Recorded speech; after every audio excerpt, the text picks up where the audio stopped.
Good afternoon. Welcome to the BEREC workshop on combating fraud in telecoms.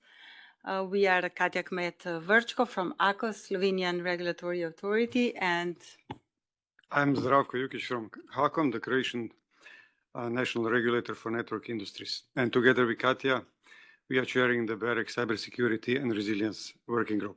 We are really delighted to have so many of you today and look forward to hearing some great presentations and have some fruitful discussions with you. We have scheduled a Q&A session after each of the two panels. So we are going to have the presentations first, and then there will be a chance to ask questions in the Q&A sessions. Based on today's fruitful discussions, we plan to also prepare a BEREC report, which will be published in October. That's a few housekeeping rules, as we are so many. All presenters are, of course, kindly asked to keep their allocated time slots. We, with Zdravko, will also do our best to keep things on track. Then everybody else online, mute your microphones unless you're speaking, and this is also for the camera. Unless you're actively speaking, have your camera off. If you would like to speak or raise a question, please indicate that in the chat. To also announce that the workshop will be recorded and made available afterwards, as together with the presentations you will see today, which will all be also uploaded into our workshop website. Now let's dive in, Zdravko. Yes, thanks, Katja. So after this practical information, I would like to ask Mr. Mišmaš, Director of AKOS and the Slovenian Regulator and the current BEREC Chair for 2026, to officially open the workshop. Mr. Mišmaš, the floor is yours. Thank you very much. So, distinguished colleagues, dear representatives of European institutions, industry, BEREC members, and partner organizations, welcome to the BEREC workshop on combating fraud in electronic communications. Digital communications are a critical infrastructure for our societies and economies. At the same time, rapid digitalization has been accompanied by a significant increase in online fraud targeting end users around the globe. It has become clear that smishing is only one element of much broader and rapidly evolving fraud landscape. Therefore, in 2026, BEREC decided to broaden its focus and examine additional forms of fraud, including phishing, spoofing, abuse of SMS Sender ID registries, and other forms of commercial fraud affecting electronic communications networks and services. Today's workshop is an important step towards progress. It's actually an important step in the process for BEREC to better understand the current landscape, identify the most pressing challenges, and discuss both technical and regulatory approaches in this field. BEREC is committed to continuing this work over the next 2 years and to contributing its expertise and knowledge towards the improving to overall framework for fraud prevention and resilience in electronic communications. The discussion and insights gathered today will contribute significantly to BEREC's future work in this area, including the possible development of a broader best practice on combating fraud document in cooperation with other competent authorities and relevant stakeholders, including industry representatives. As we all understand, combating fraud requires cooperation across borders, sectors, and institutions. No single actor can address these challenges alone. Only through coordinated action, information sharing, and mutual trust can we strengthen the resilience, security, and trustworthiness of Europe's digital communication ecosystem. Thank you all for joining us today, and I wish you a productive and insightful workshop. Thank you. Thank you so much, Mr. Mishmash. And now let's move to today's keynote addresses. Firstly, I would like to kindly invite Mr. Martin Kahl from Europol, who will present briefly some relevant activities Europol conducted with regards to combating fraud. Martin has worked in German law enforcement for a decade in cyber investigation and digital forensic analysis. And Martin, I hope that you are here with us because I saw you before, but I don't see you now. I'm here. Oh, perfect. Perfect. Why don't we see Martin? Okay, good. Martin, please, thank you. The floor is yours. Okay, so thank you very much, first of all, Berec, for inviting Europol, the European Cybercrime Center, to present what Europol is currently doing on, I want to say, the global telephony fraud area.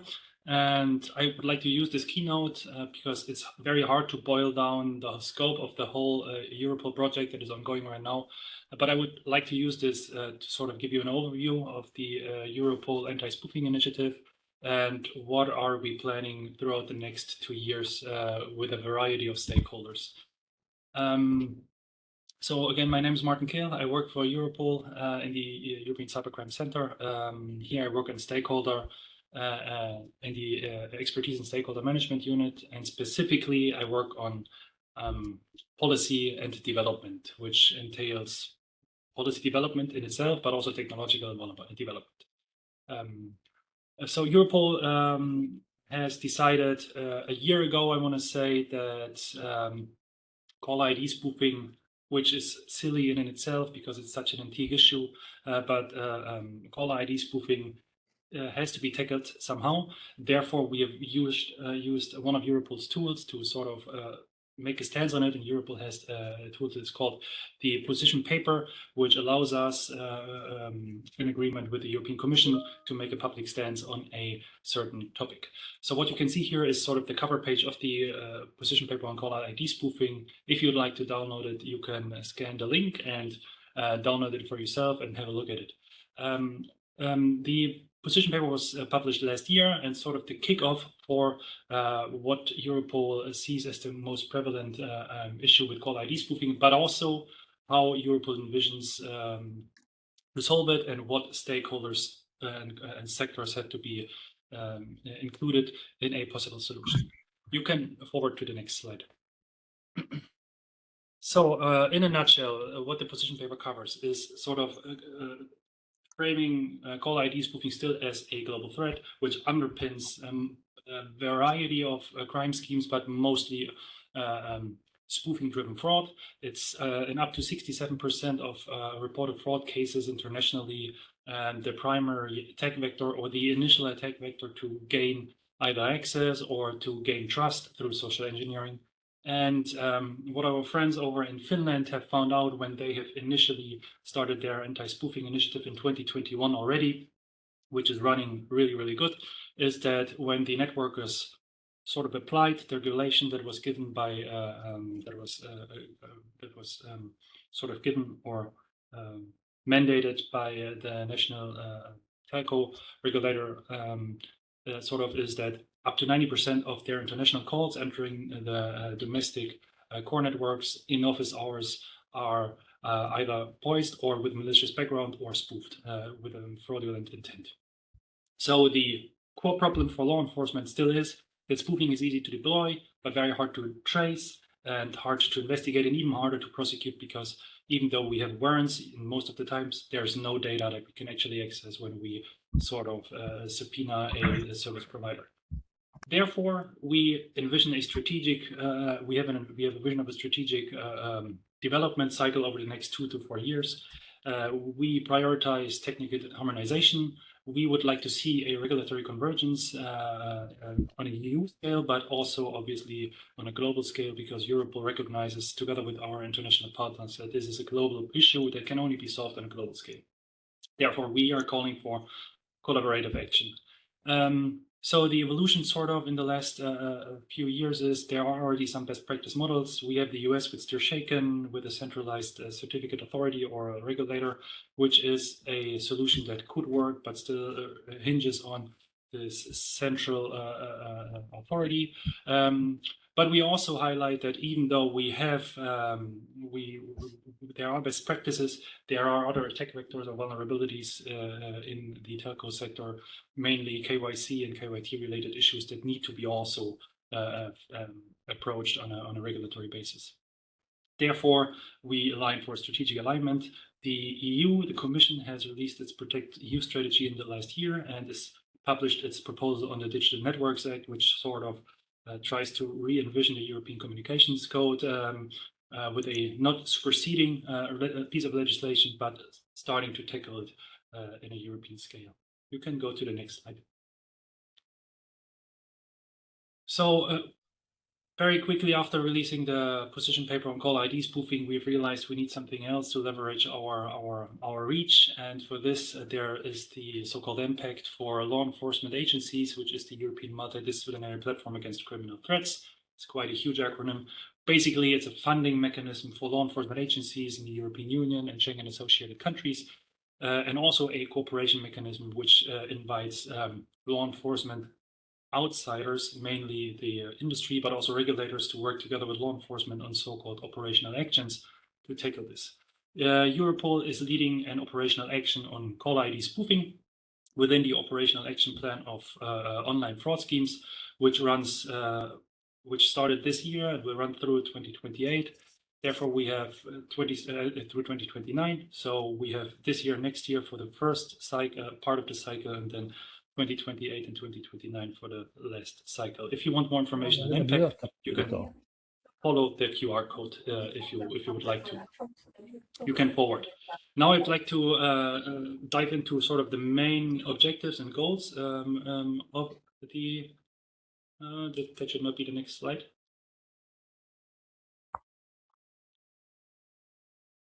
Yes, that's the one. Thank you very much. So we have mainly 4 objectives for the next 2 years. So the first half of 2026 mainly focused on stakeholder mapping and engagement. So we would like to see cross-sectoral engagement in this initiative.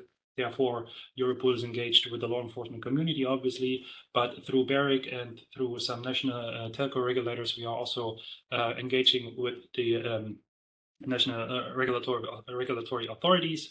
Through one consortium, we're trying, in Giraffe, we're trying to reach the global scale to sort of form a consortium of like-minded groups that work on this issue, and therefore try to converge many solutions maybe in one or several solutions that will work on a global scale.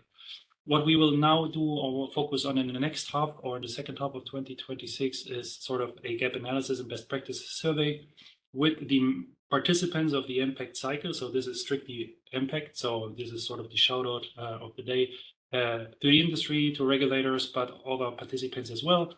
If you would like to engage with Europol and other stakeholders cross-sectoral, you could reach out to me through BEREC, and I can give you an introduction into impact and what's expected from a participant.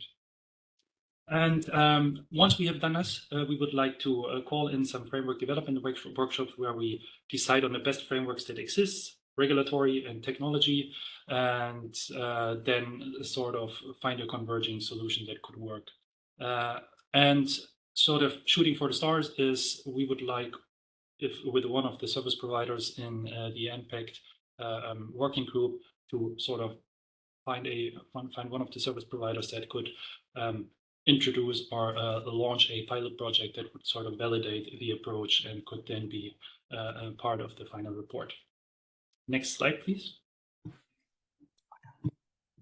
So those are the 3 working groups. It's basically harmonization of technical standards with the industry and ETSI. Europol is currently drafting a technical recommendation, a technical report together with Ofcom within the so-called ETSI TCLI working group to propose this as a new standard on traceback.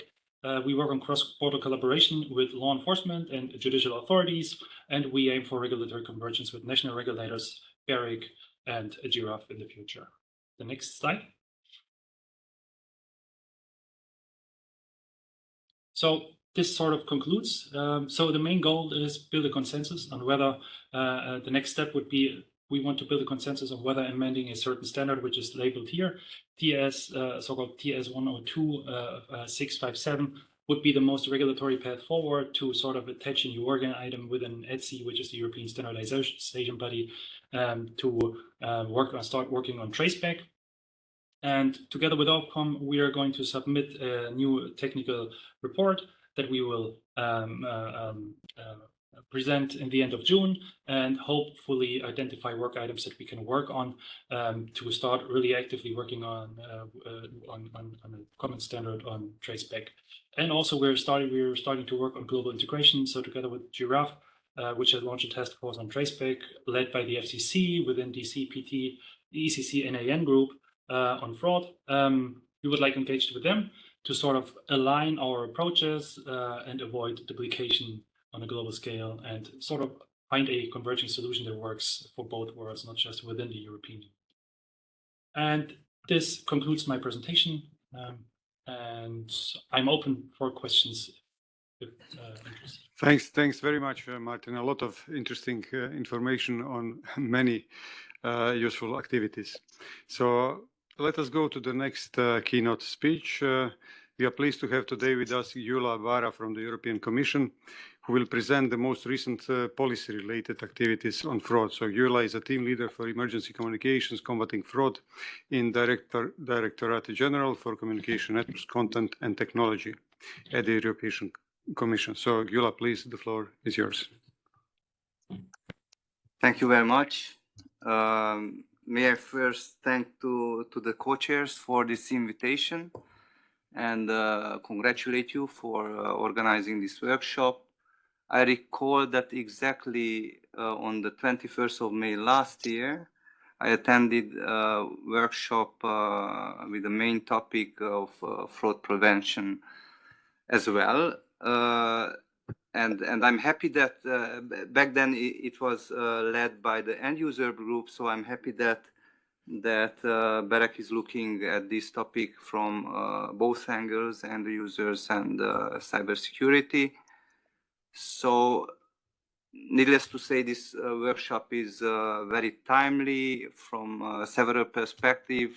As Martin mentioned, there is this ongoing some fraudulent activities for ages, and end users continue to be vulnerable, and these fraud schemes are changing and evolving with the technology. And secondly, it comes in the context of the negotiations on the Digital Networks Act proposal, which the Commission published this January. The Digital Networks Act provides for a specific cooperation framework and possibly a regulatory framework to fight against fraud, namely Article 103 of the proposal. I would like to take this opportunity to shortly explain the thinking behind this proposal and to highlight key elements of it. So, because as you will see, BEREC and potentially this group is proposed to have a very important role in the fight against fraud within the Union. So we observed that in response to the fraudulent activities, member states have introduced various national measures to combat various fraud schemes, CLI spoofing, phishing, smishing, and so on. However, these measures remain uncoordinated, and they reflect primarily national perspectives. And these national perspectives are also determined by how member states implement data protection rules, and in particular the e-privacy directive. So, and most importantly, not all member states took these measures. So what we aim at here is to change the situation where fraudsters may shift their activities to jurisdictions where such practices are not effectively addressed.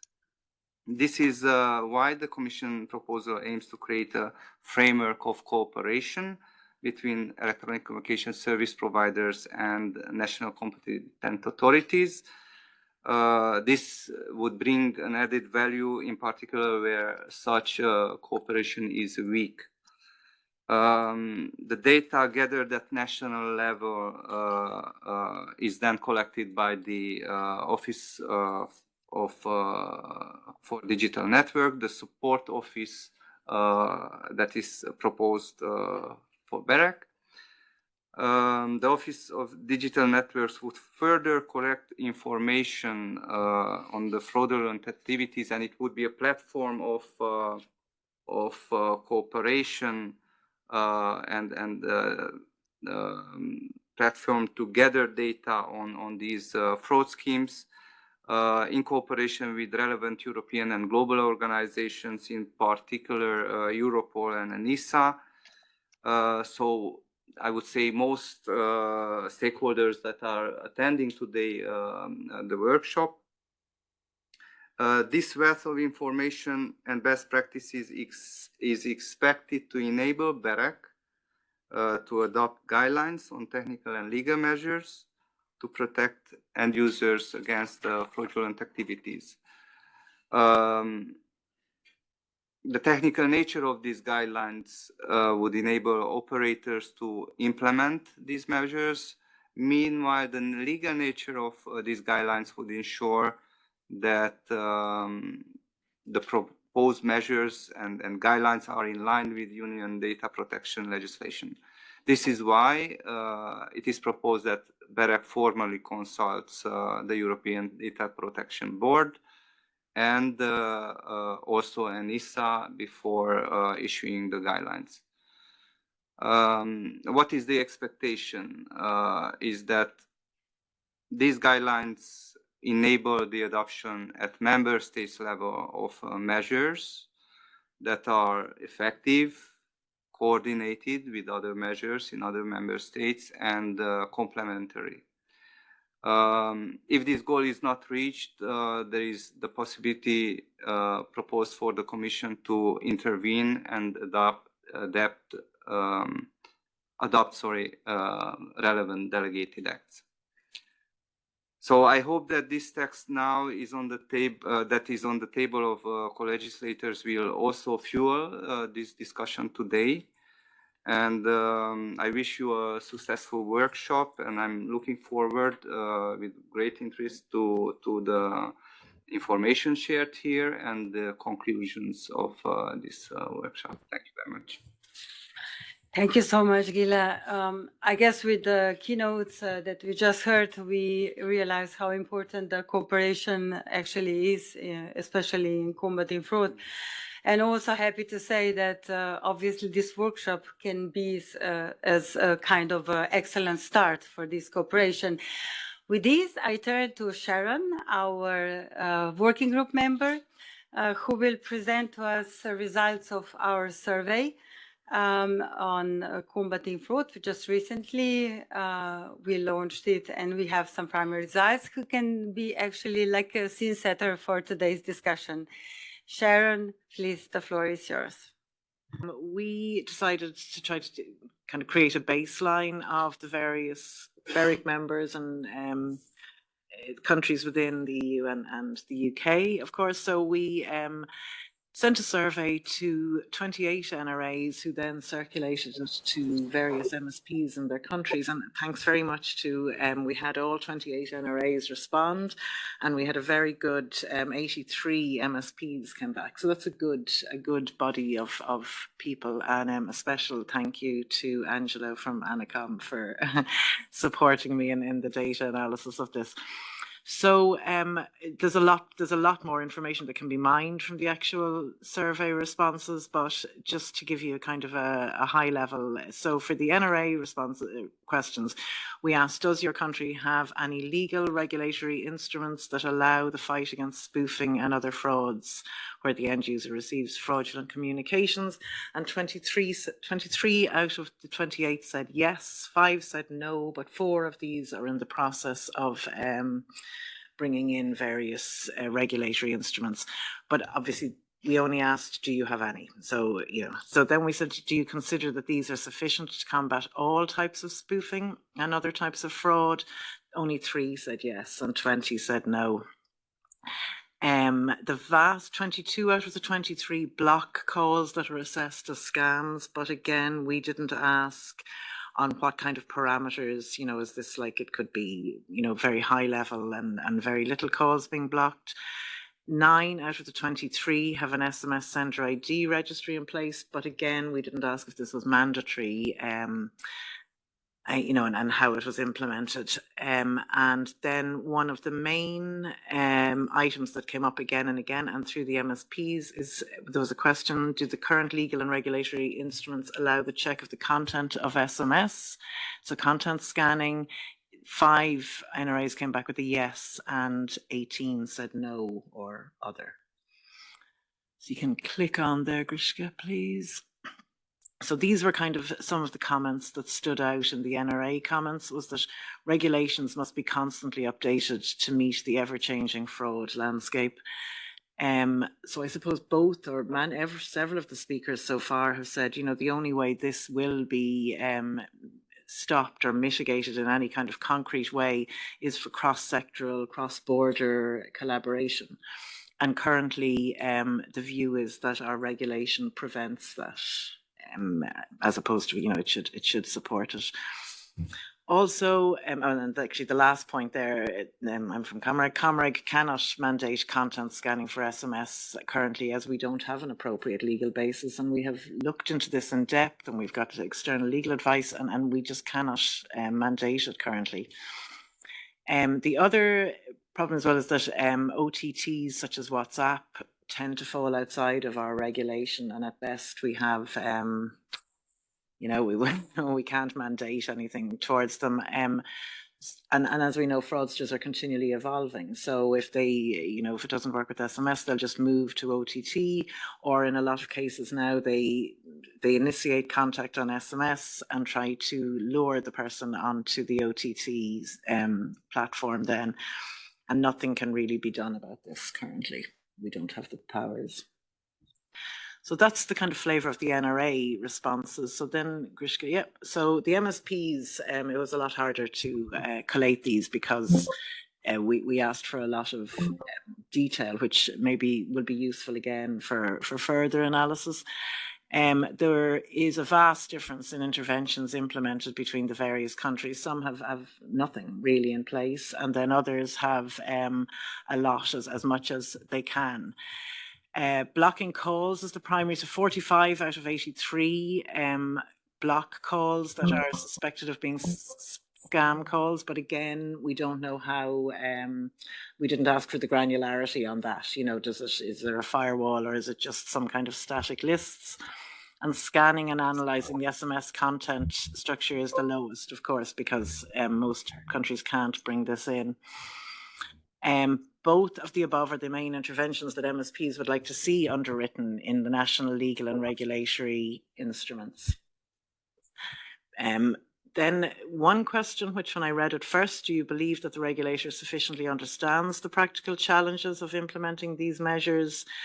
I thought it seemed very low. 52 said yes out of 83, but actually when you delved into the responses, one of them said the NRA yes, the Data Protection Authority no, e-privacy was mentioned a lot, the draft DNA was mentioned in about 6 or 7 of the responses as being an issue and not understanding the challenges faced by this. GDPR was mentioned. So when I delved into the responses, it was quite different to what I thought when I read the original 52. So you click on Grishka. I have a flavour of the various comments that I thought were interesting. We asked the question, does the fact that national legal and regulatory instruments do not allow you to implement measures have an impact on your business and your relationship with end users? I was actually very heartened to see that the vast majority said yes, that they think that this is a huge issue because, as you can see, they're expected to protect users from online fraud. There's talk of them being held, having to pay back fraud, and yet they feel that they do not have the regulatory support to fully protect their subscribers. E-privacy was mentioned there, as you can see, and GDPR. So from the analysing of the responses, it seems like it really seems like the privacy laws are a barrier. You could flick on again there, Grishka. I just have one more slide, which is the conclusions. So as we know, all the scammers, they pivot at, it's continually evolving, and they're using AI. They don't need any regulations to allow them to use AI. And once any preventative measure is put in, they evolve and adapt, which actually my colleague Freddie will present from Comreg later, and we can see that. Any countries that are not protected, I kind of think of the EU, we're like all one thing, and if there's one little country that isn't, then we're getting calls from that country spoofed.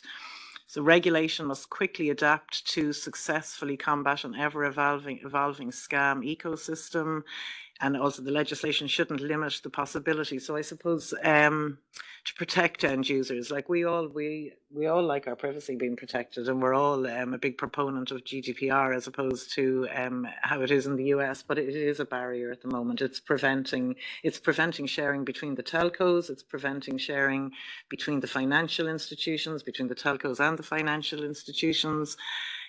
And everything then will move to OTT as it goes along, and the telco's business will be gone. Thank you so much, Sharon. Really a very good presentation of our BEREC survey. I hope you also find it all useful, because we thought it could be something that could encourage then further discussions. So we will have in the next two panels. And without any further delay, please, I invite Katja Gonzalez to take the floor, because she will be moderating the first panel. It's called Global Regulatory Best Practices. And I kindly invite all online speakers also of the first panel to join us. Katja, please, the floor is yours. Yeah, thank you very much, Katja. Sounds a bit weird, but yes. And thank you very much to everybody for attending. I think it's a crucial topic. We have heard it from many different angles already. Fraud is a staggering issue globally. We talk about collaboration, we talk about information sharing, but and we have also touched on that. Fraud keeps on morphing and shifting and changing and adapting. We seem to not be able to do the same, or at least not at the same pace. It's clear that we need robust measures nationally. We need to be able to also extend them and make them work together internationally, more than only bilaterally. We are very, very lucky, I have to say, to have a very interesting lineup here for the panel. All of these regulators have very different approaches nationally, quite robust approaches nationally. And I think we will be able to see at the end how there are some elements that are common and that can help when we start working on adapting and building up collaboration. These base layers that are common can help build that collaboration work operationally. So without further ado, because I know we're a bit short on time, let me introduce the different panelists, and please, to all the panelists, may I suggest that you keep your slots timely, because yeah, we're a bit short, unfortunately. So we have with us Edward Bartholomei. He's the Bureau Chief of Consumer and Government Affairs Bureau at the US Federal Communications Commission, FCC. Everybody knows by short. Mr. Sanjay Kumar, Joint Advisor at Telecom Regulatory Authority of India, TRAI. We have also Javier Gutiérrez Afanador, Communications Commissioner on the Communications Regulatory Commission in Colombia. Will Pinkney, Principal Networks and Communications from Ofcom. And I'm sorry, I still have here Sharon, but we clearly have Sharon here on site, but we have Freddie McBride, Chair of Working Group NAN Commission for Communications and Regulation, Comreg, Ireland. Sorry for this. So if everybody's there, I hope you all are, because I don't see on the screen. So we will start with Ed Bartholome, representing FCC. Ed? Sure. Thank you. Happy to be with you this morning, sorry, it's morning here, afternoon there. Sorry I couldn't join you in person, but really appreciate the invitation to participate. As the prior speakers have noted, this is an evolving issue, and it's going to take international cooperation and coordination to really successfully address it. I wanted to talk a little bit today about the landscape in the United States and some of the tools that we have in place, as well as a more expanded regulatory approach that we're currently pursuing under Chairman Carr and the current administration. So for those who are not as familiar with the US telecom ecosystem, we have around 11,000 telecom service providers. This includes national providers, regional providers, local community providers, co-ops that operate phone networks in rural parts of the United States, as well as thousands of VoIP providers and cloud-based service providers like Google and AWS. Similar to that diversity in providers, we also have multiple administrators for our numbering resources, which are all part of the North American Numbering Plan. We do maintain exclusive jurisdiction to regulate and administer those numbering resources, but we have delegated the daily management of those numbers and other functions to neutral third parties, such as the North American Numbering Plan Administrator, or NAMPA. All providers that have direct access to numbers have an obligation to manage their numbering resources responsibly and must submit reports about their number usage. So that's kind of the lay of the land, pivoting a little bit to what we've been doing to address and mitigate this issue. So over the last decade, we've been empowering providers with tools to better address illegal and scam calls. Providers do have an obligation to complete the call, and many of our regulations have over the years have been focused on ensuring that those calls get completed and that networks are interoperable across those many providers. But with that in mind, we've been striving to strike the right balance, stopping the bad traffic, the fraud, without disrupting legitimate calls. So as early as 2015, the FCC recognized that some blocking of calls was permissible and would be helpful to consumers. Building on that work, we've established safe harbors to our call completion rules to allow providers that are using reasonable analytics to block illegal or unwanted calls. And in some cases, we've actually gone a step further and required providers to block calls, namely calls that are highly likely to be illegal because they've been identified on what we call a do not originate list, as well as certain traffic that the Commission has identified as being illegal. Building on call blocking, we've also implemented, and this was mentioned earlier today, STIR/SHAKEN. It's a caller identification framework that allows originating providers to sign the calls, and it allows terminating providers to verify the caller ID. The intended purpose of STIR/SHAKEN is to deter, and now that the slides are up, if you want to skip to, I think, the next one. Get one back. Okay. The intended purpose of STIR/SHAKEN is to deter impermissible caller ID spoofing. So there are legitimate uses of caller ID spoofing, but obviously we want to stop the illegitimate uses. It also supports the robocall traceback efforts that were also mentioned earlier today, and it helps to inform providers' call analytics tools. Since June of 2021, we've been steadily tightening our STIR/SHAKEN implementation requirements and expanding obligations related to that technology.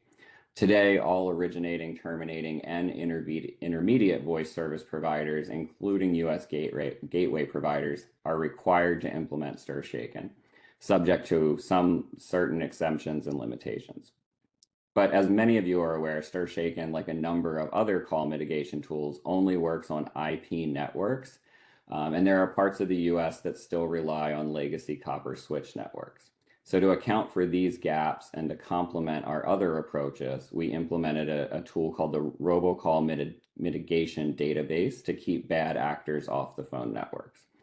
Providers are required to describe what they're doing to block scam calls and put those plans in the database. And for providers who do not do that, they're subject to fines, and they can also be effectively blocked from operating as a voice service provider in the United States. Over the past year, we've removed over 1,400 providers from that database because of deficiencies in their filings, and that has effectively cut off their ability to pass bad traffic along US networks. When we do see bad traffic, tracebacks help us identify where those calls are coming from, and it helps us to shut down providers that are repeatedly originating or passing through unlawful robocall traffic. In the United States, tracebacks are conducted primarily by the Industry Traceback Group, or the ITG, and that's been designated by the FCC as the official traceback consortium for the US. Tracebacks are initiated for suspected illegal robocall traffic at the request of the FCC or other law enforcement entities. Providers and other stakeholders, as well as the ITG itself, can also initiate a traceback. So if a bank is aware that their brand or their reputation was used in a caller ID spoofing scam or some other type of illegal call traffic, they can initiate a traceback working with the ITG in some instances to try to identify where that's coming from. Providers are required to cooperate with traceback requests, and often our tracebacks stop at the border.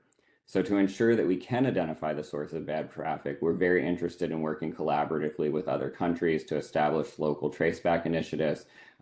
Martin from Interpol mentioned Giraffe and their work around this, and we're happy to be supportive of other entities that are thinking through how you might set up traceback in your country and what that might look like. In addition to all of those efforts, we continue to be very active on enforcement, but ultimately this is not a problem that we're going to enforce our way out of.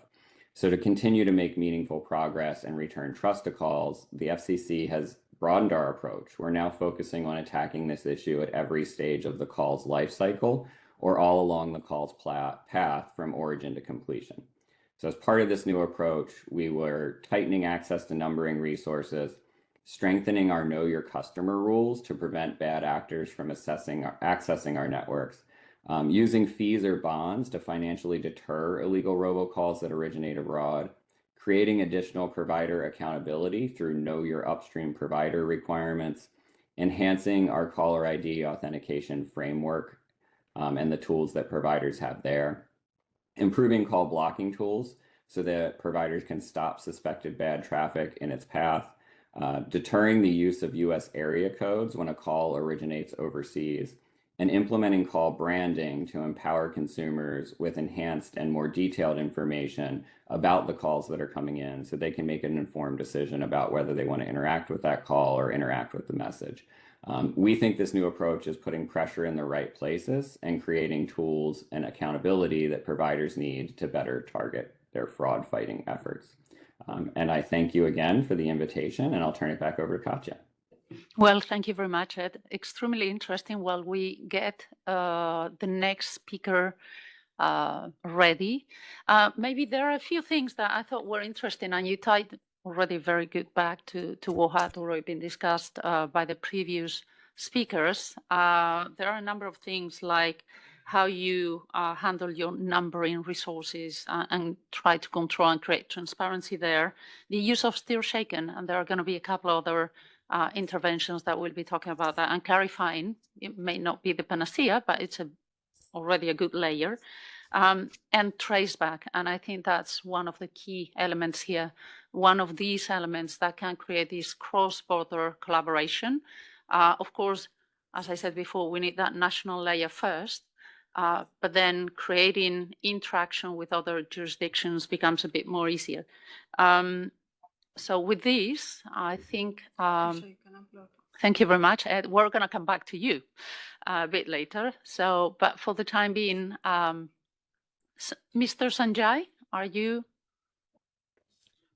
So first of all, good afternoon, everyone, and thank you, Berec and the organizers, for having me for this very critical discussion on the how best practices on combating fraud.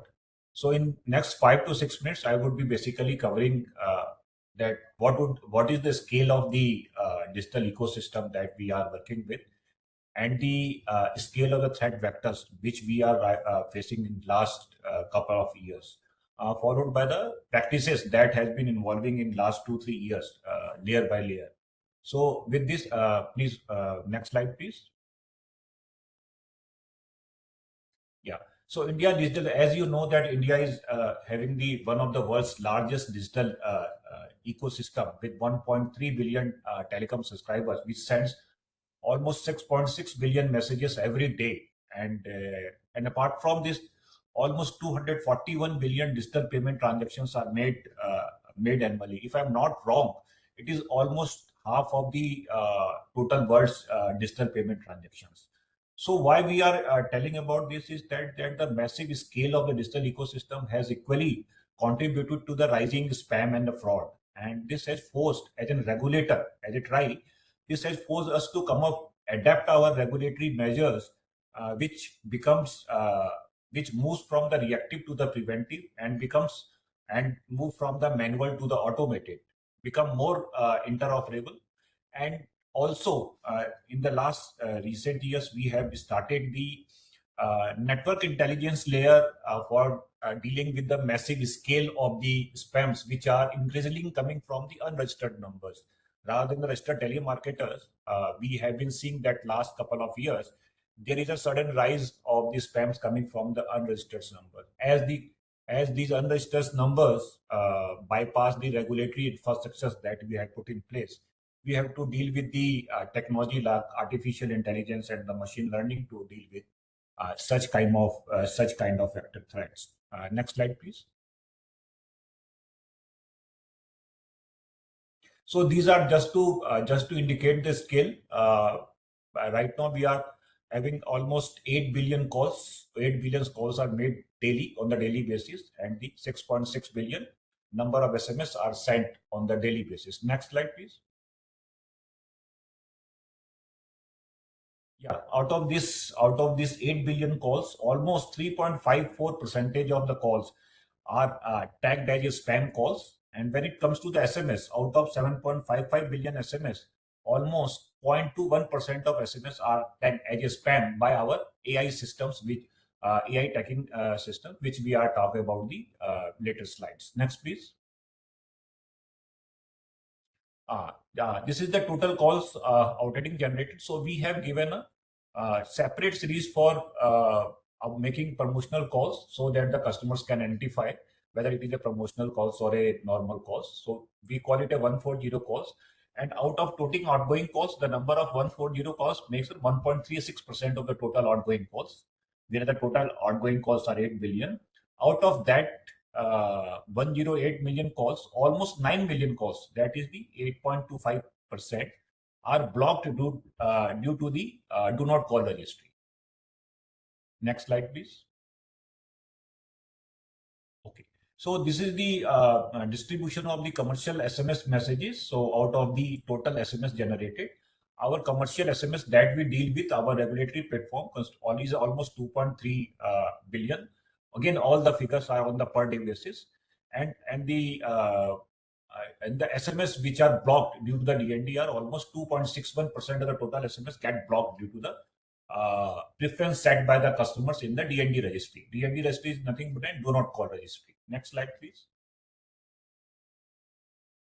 So to deal with such a massive digital ecosystem and the massive ecosystem where we have we have almost 0.3 million senders which originate commercial communication on the daily basis.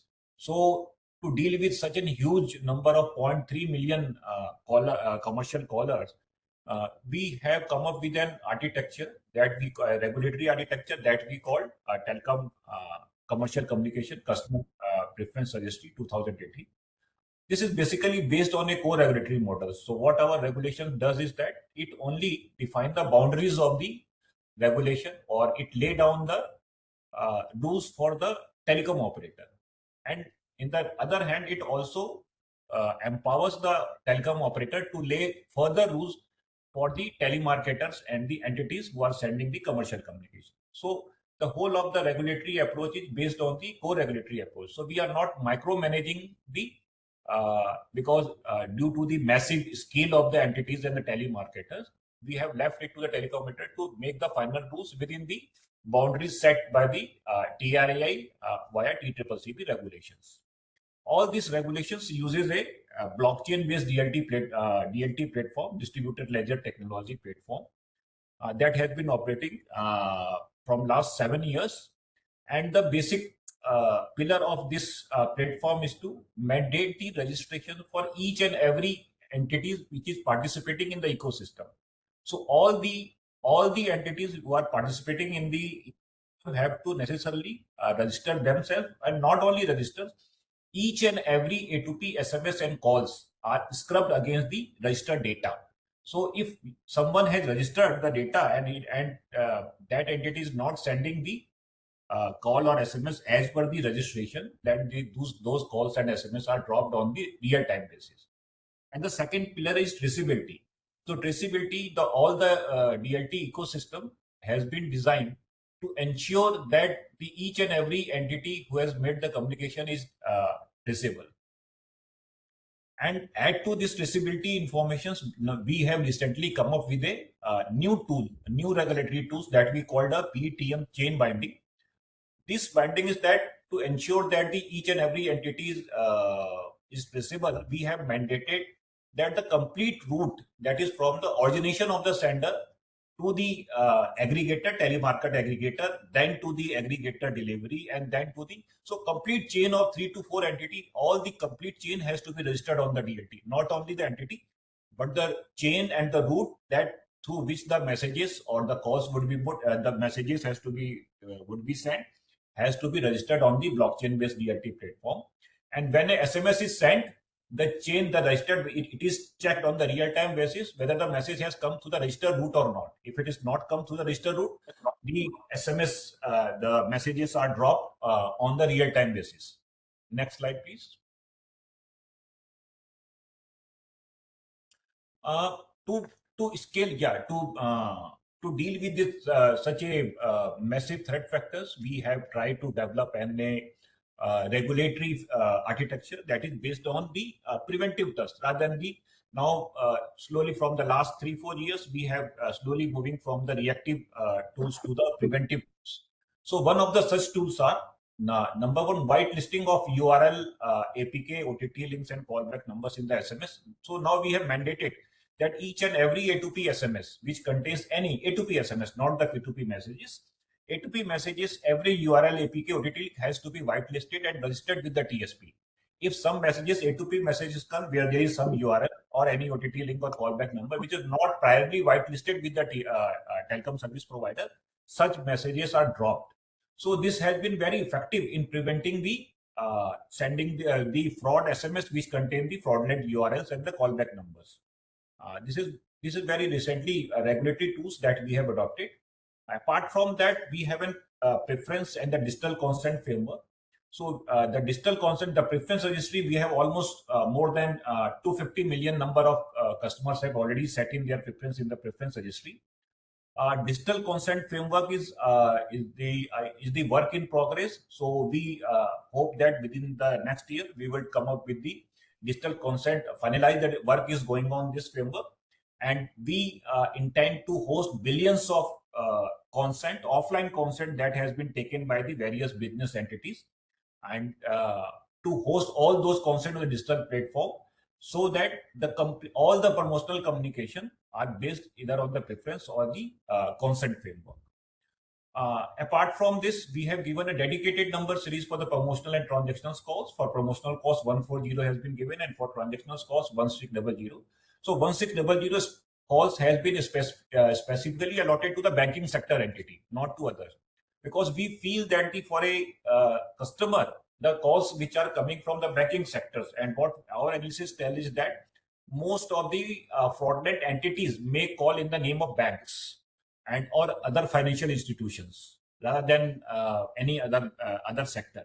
So focusing on the banking sectors, we have allotted a specific number 1600 for all transactional and the service calls which are originated from the entities who belong to the banking sector.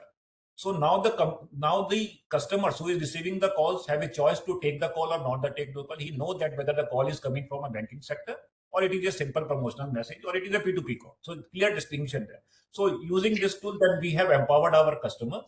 And again, we are ensuring that there is a more regular action against the unregistered telemarketer.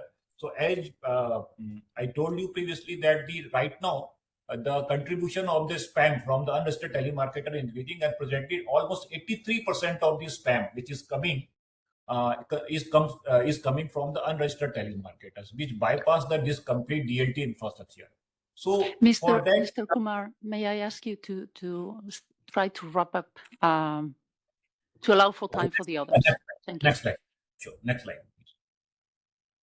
So to deal with this UTM, so we are coming with the AI-driven spam detection framework. So we have all the telecom provider have deployed the AI systems which scan the call behavior of the billions of calls on the daily basis and SMS, and they tag the calls and the SMS as an suspected spam or suspected call.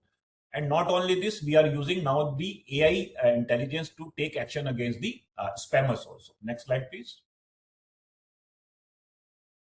Okay, so this is the last slide. So the outcomes of these the recent regulatory tools that we have developed is that now we are shifting from the reactive to preventive spam controls. We are trying to identify the resources in the large numbers and disconnect the large resources and UTM and take action against the UTM complaints on the regular basis. So that's all from my side. Thank you, Berec. Thank you very much. Thank you very much. Without further ado, maybe we can go directly to Colombia. Thank you. Thank you, Yes. Katja. I would like to thank our host and everyone here. I am Javier Gutierrez, Communication Commissioner at CRC Colombia. I believe that Colombia and the region in general need people who are prepared to deal with cybercrime. To solve two problems. First, defending against attacks which are growing, and the second fixes unemployment. It is also necessary to improve coordination between institutions and businesses and to establish a main cybersecurity center. We now less conversation and more action. We cannot wait for attacks that put the country in danger before taking all the necessary steps. Building and keeping relationship between countries creates a more difficult change for criminals, cyber criminals. The main entry point for fraud in Colombia is SMS. We need to improve reporting work on prevention and sustain quick recovery from attacks. SMS attacks are common as 1 in 3 companies had incidents in the last 3 years. Phone and text scams are making people distrust digital communication because the scams are new hard to spot. Colombia's regulator CRC found the problem.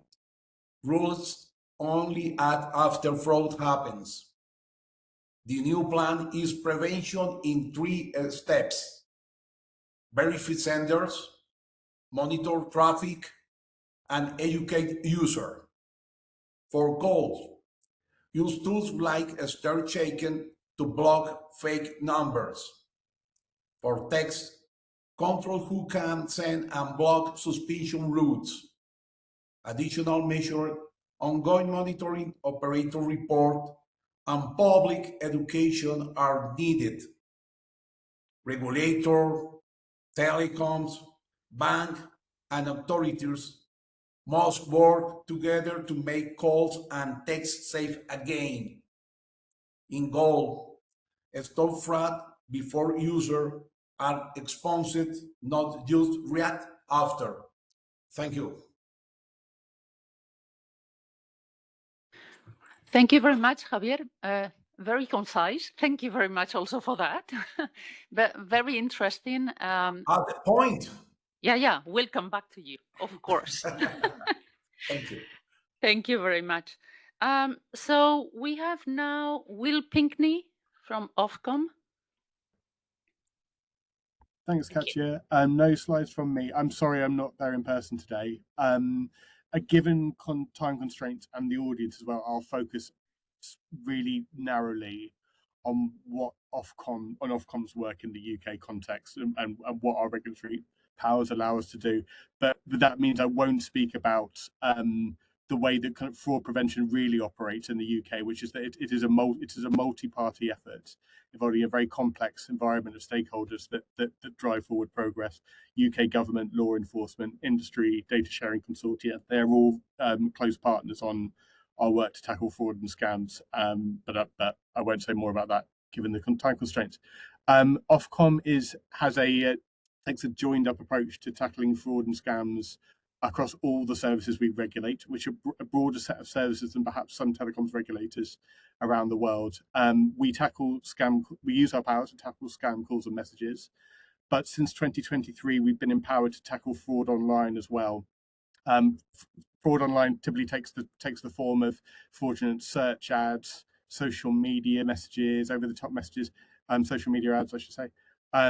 We have set out guidance for industry about how they should be tackling user-generated scam content online, and we're going to be publishing a consultation on our new fraudulent advertising duties in summer of this year.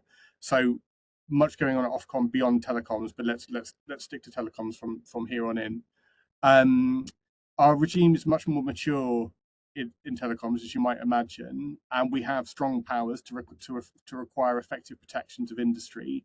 The challenge, though, is just determining where is it most effective to intervene to apply friction to scammers' activities and their ability to operate over telecoms networks, taking account of the specific features of the UK market. And I mean, hopefully, in what I say, it might become apparent there are going to be some contextual factors that mean there's differences in the approach that Ofcom takes in our areas of focus versus those of Edward, Javier and Sanjay's colleagues around the world. So what is the problem that we're facing in the UK? Well, firstly, put simply, it's two things. It's calls from scammers, typically with a human on the other end, but not always. And it's mobile messages coming from scammers. I'll say a bit more about how they enter the UK telecoms ecosystem in turn, deal with them in turn. But it's also fair to say most of these come from outside the UK for us. First, calls then. How do you reach people and businesses from outside the UK with a call that they will engage with and have a chance of convincing them to enter into a scam which enables you to pay out? Well, you probably want a UK phone number to do that, or to appear to have a UK phone number. Maybe you want to get access to a real number that's held by a UK telecoms provider, which you might use briefly and discard before you're found to be using it. Or maybe you are spoofing that number to just appear to be coming from the UK. What have we done then to close off those routes so far? Well, the first thing we've done is we've absolutely made it harder for scammers to gain access to UK numbers. So we've introduced good practice for industry guidance around the way in which they sub-allocate numbers to other providers who may themselves be scammers impersonating a provider, or otherwise providers willing to supply such numbers to scammers. So we've taken steps to kind of require them to be more careful about with whom they allocate numbers. But it's fair to say that the UK numbering regime is frankly kind of more liberal than many around the world, and that does mean that most of our efforts in the UK have gone into the job of actually isolating and processing calls that look to be scams, kind of catching them in the air. We've created a do not originate list of numbers used by trusted organizations for inbound calls. Ed kind of explained that concept earlier. And we use our calling line identification rules and guidance to require industry to block calls that don't look like they can be legitimate, or that have tells for ways in which they are likely to be scams. So, for example, a requirement to block calls that coming from UK fixed numbers into the UK from outside the UK, except in a very narrow number of cases where that may be legitimate. And we've consulted on new rules for industries for how they should process calls that appear to come from UK mobile users roaming outside the UK and calling back to the UK, specifically to require UK operators to withhold those numbers from the recipients of the call, except where it can be verified by the customer's home network, which we hope will kind of break the mobile spoofing flavour of the scammers' tactics. Collectively, major landline and mobile operators in the UK are currently blocking around 1% of all calls that enter their networks, identifying them as potential, as likely scam and nuisance calls. Whether that is successful, we'll come on to that. Scam mobile messages are the other big problem we're facing in the UK. Typically, this is SMS, but not always. They appear to come from brands like delivery companies or otherwise from UK numbers that the user might trust. And they get to people either via the person-to-person route. So this is messages sent from one SIM card to another. Typically, that SIM card is one of tens or hundreds in a SIM farm, sending out enormous numbers of messages at bulk. That's been acquired from a UK operator somehow, stolen from a shop or however. And there's the application to person route, the business messages route. So I am a scammer. I applied for, I go to a business communications provider telling them I am a hairdresser and I need to be able to send messages to my customers. And I use that to send thousands of scam messages pretending to be a parcels operator, for example. Here, over several years, we've exercised a lot of soft influence, I would say, within the sector to encourage the mobile sector to introduce some of the most important interventions that they've already got, such as firewalls, which are now blocked over 2.5 billion scam messages collectively, about 1 million a day. And we supported the evolution of victim support channel, victim reporting channels in the UK. But there's a very strong case for further intervention, and we're about to publish our final decision on a package of measures to require best practice of the entire mobile sector to stop scam messages, including things like requirements to block numbers that appear to be used by scammers and block scam messages in transit. Thinking back to Comrade's earlier presentation about where operators do or do not have powers to make such requirements, we're very confident that this is something we can require in the UK. Volume limits for pay-as-you-go SIM cards, know your customer and know your traffic checks in the business messaging sector, and incident management processes. Okay, just to wrap up, is it working? Is all of this working in the UK? It's really difficult to measure success with scams by their very nature. It's very hard to know how many are reaching in people and businesses in the UK and precisely what financial and psychological impact it might be having them, which is probably the best way to measure success in the round. But it does appear that the problem in telecoms enabled scams may be shrinking in the UK, at least measured in the sense of the likelihood that people receive calls and messages. Fewer and fewer people are reporting that they have received them, according to our market research. And regulations seem to play a key part of that. So although I should immediately say the problem remains stubbornly high. 39% of landline users reported receiving a suspicious call in 2026, down from 53% in 2022. And organisations like the UK tax authorities report that the Do Not Originate list in particular has made an enormous impact on the ability of scammers sorry, that was in 2022, and that's down to 40% now, so also progress in the right direction. I'll just wrap up, though, by saying it's undoubtedly criminals are going to be moving online as telecoms around the world becomes a tougher ecosystem to operate in. But I hope that it is going to be harder for them to make an impact online as well. So that is in itself potentially a positive. Next steps, areas of focus for Ofcom include just better information gathering, more granular information to understand in greater deal what technologies and tactics scammers are finding it easiest to exploit and the extent to which our rules are really making a difference.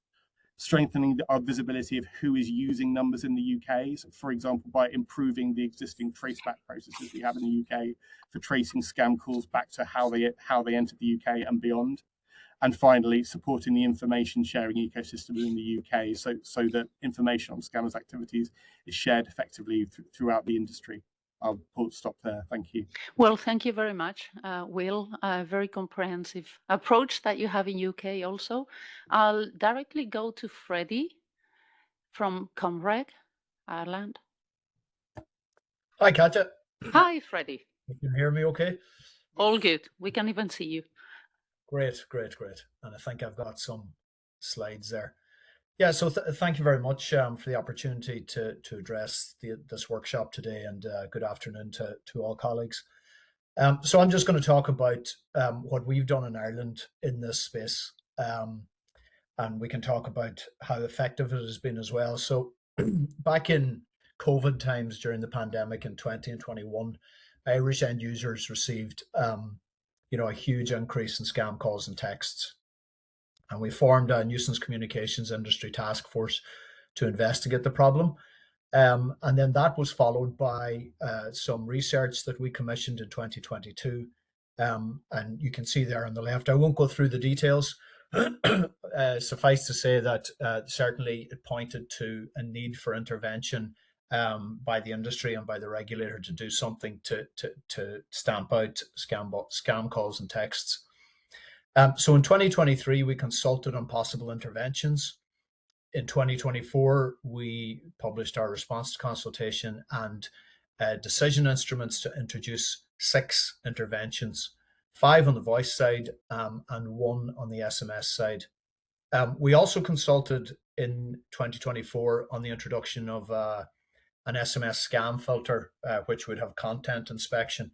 But as Sharon alluded to in her presentation of the questionnaire results, we didn't have the legal basis. It is in our programme for government to bring forward a legal basis, but we're toing and froing with our ministry on that at the moment. But on the 5 voice interventions, the first 2 are quite static, and we would have looked at these as quick wins. So I think it was Ed talked about a DNO list. So it's the same principle.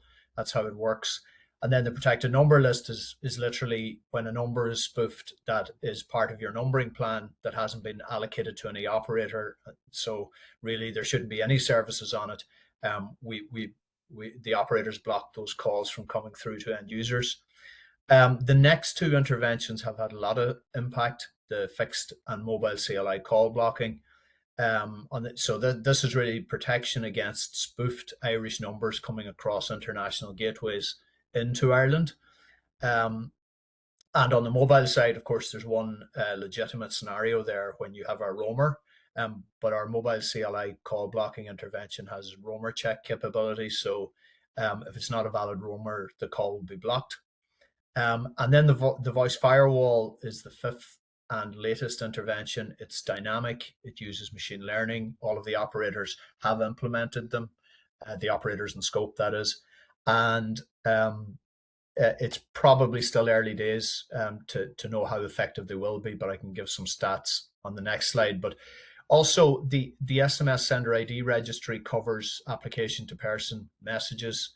And just finally on this slide, 2 things to say. One is when we did our analysis in terms of the regulatory impact assessment, the cost benefit analysis, you can see there that for every 55 euros in economic and social benefit would be achieved for every €1 spent on securing the network. So it was very positive, the business case. And then finally, all of these interventions, the legal basis for them was Article 97.2 of the code, which was transposed in our 2022 code regulations. And it's good to see that article is still carried forward into the DNA as Article 52.2. Okay, next slide, please.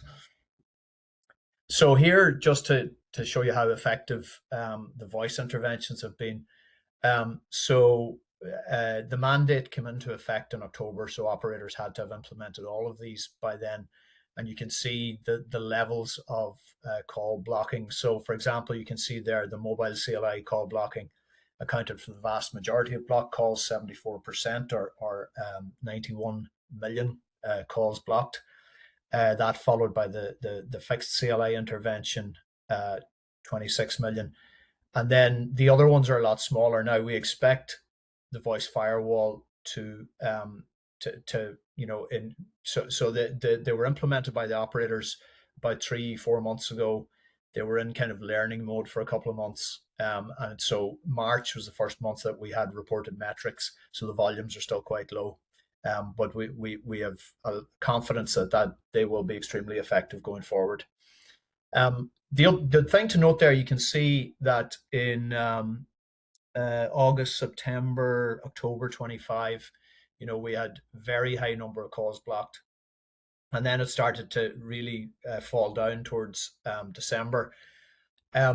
This is a sign of success, really, because I think the scammers realized that they weren't getting any value in trying to scam Irish people through these means. And also in December, that coincided with, we started to see a lot of scam calls coming in from international numbers. And of course, our interventions don't look at those, apart from the voice firewall, but it wasn't in place at the time. So the voice firewall does give that extra added layer of protection, and because it can look at various metadata around calls, and it can make decisions about blocking or labeling based on that. So that's a sort of an added dimension on top of just protecting your own numbering ranges.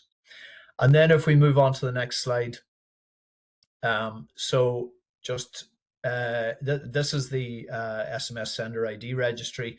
We launched it last June. The regulator, Comreg, runs the registry, so it's very centralized. And then what happens is the details that are registered are sent out every night to the operators to implement.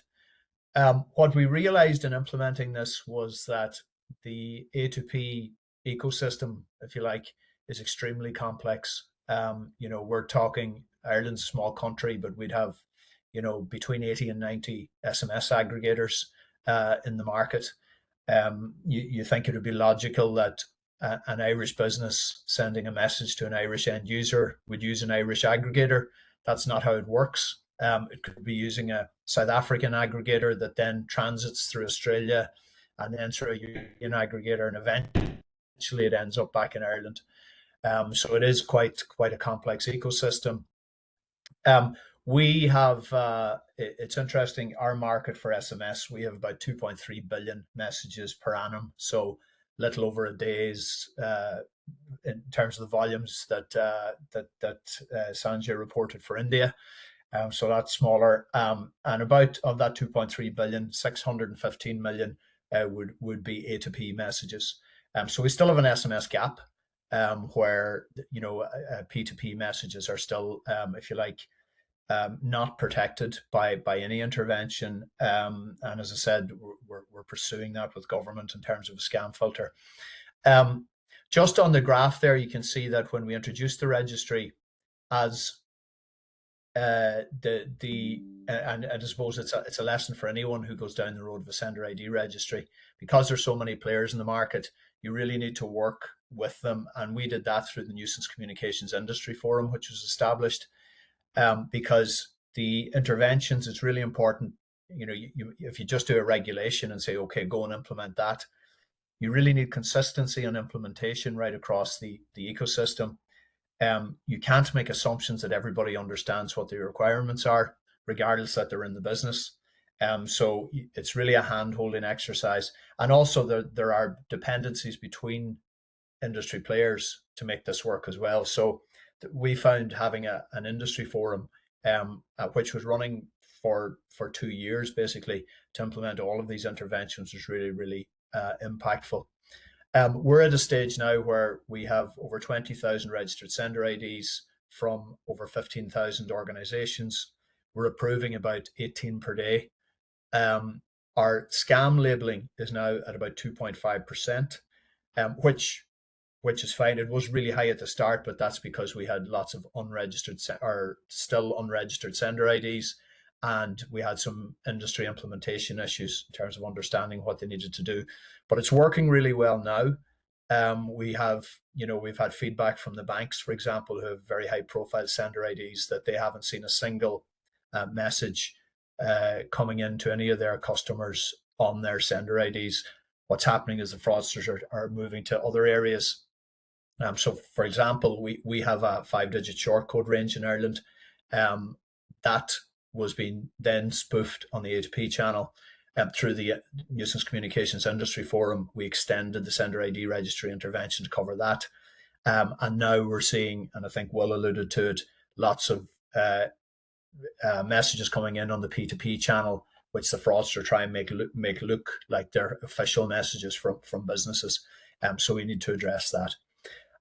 And then finally, just to let you know what we're doing next on SMS. I did mention that we're discussing with government the idea of a scam filter with content inspection, but we cannot wait for that, because this gap is hurting us at the moment. So in the next slide, I can show you, we just did a consultation that concluded on Friday. It's a preliminary consultation, and what we're looking to do is introduce a base layer filter. So this is, if you like, an SMS firewall or a scam filter without content scanning. So it works the same as a voice firewall by analyzing the metadata around the message. This will facilitate faster SIM blocking. The intelligence that would be generated from a base layer filter could be used to block SIMs on the network. Another element of it is we can have a cap on the number of SMS that can be sent from an individual SIM. This is not a static cap, but more dynamic. And then another final intervention we're looking at is a DNS scam filter. So we do see links in messages, and when the end user would click on that link, they would get a warning that it's a dangerous link. So we find this useful. One of the benefits of it as well is it's cross-platform, if you like. It would protect end users when they click on a link in WhatsApp or in an email, for example. So this is our plans now moving forward. As I say, on the content inspection, we will continue to work with government on bringing that forward at some point in the future. That's it from my side. Thank you very much, Freddie. Well, thank you very much to everybody. I guess we were a bit ambitious with our 6 minutes, but just a joke. It was all very interesting. So I think there are a couple of things that stand out on everybody's storyline. One is that there's a journey. There's not one single tool that anybody here has implemented that solves the issue. It's a layered approach where you have tools that are more, I always say, humble or simple to create visibility to the different actors on what can or what cannot be done. We have been talking about numbering registries, and I think the DNA has an open door to also do this across Europe. Also about the sender ID registries, etc., etc. So there's like a more transparency and visibility layer that can help create the foundation for blockchain. We have heard about still shaking, AI, so much more sophistication firewalls. Looking into SMS content also requires, other than data protection allowance, it also allows for machine learning and AI use. We're never going to have a person reading into SMSs. So there's a base foundation that is required before going to all this sophistication. And well, thank you very much for being transparent about your programs, your journeys, because we see that it's also a journey where there's an evolution because fraud evolves. Yeah, we're going to have now Katja get to you with a few questions. Thank you so much, Katja. I think that this was a really, really fruitful panel, what we had heard from you. And this will be now the shortest Q&A session ever in history. But I'm also sure that it will be the most informative one because you will really help me on this. So I just have one question, and this is if you had to choose two things that you would like to put forward to improve the efficiency in the current work you're doing on combating fraud. And since Javier was the only one who was really keeping an eye on the time, I would first give the floor to him, and then the rest of you can maybe think a little bit and then come afterwards. Javier, please. Okay, thank you very much. I want to insist that although technology and cooperation between entities is necessary to fight cybercrime, we cannot neglect the fact that education user in jobs is important to be efficient in our fight against cybercriminals. On the other hand, cyber fraud change too fast for fixed rules to work. Colombians' approach sets basic technical standards that can be updated quickly through ongoing cooperation between the regulator and companies. Technical communities help keep defenders in line with involving fraud. It also needs training users and coordination with other government agencies and international partners. Since fraud can be steps, but the regulator alone.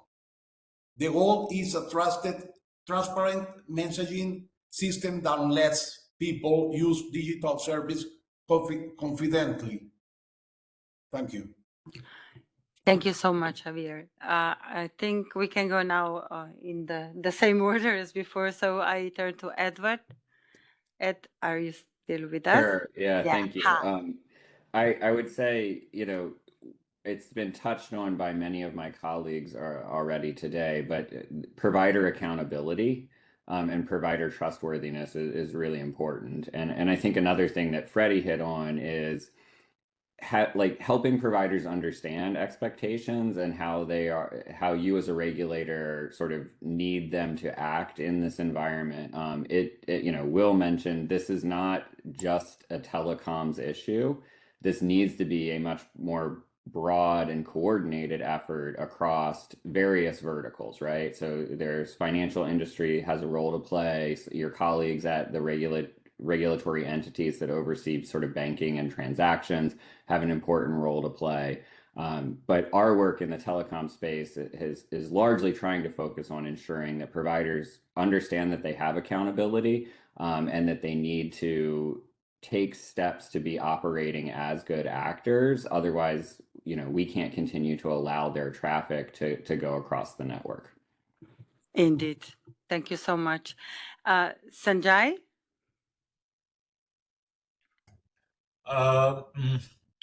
If we talk about the two things that I would like to improve upon, the first thing I think there's a requirement of improving upon the existing cooperation between the two countries, because we are facing a lot of problems when many of the scam related calls are coming from the international jurisdictions, and we have not been able to deal with those calls very effectively.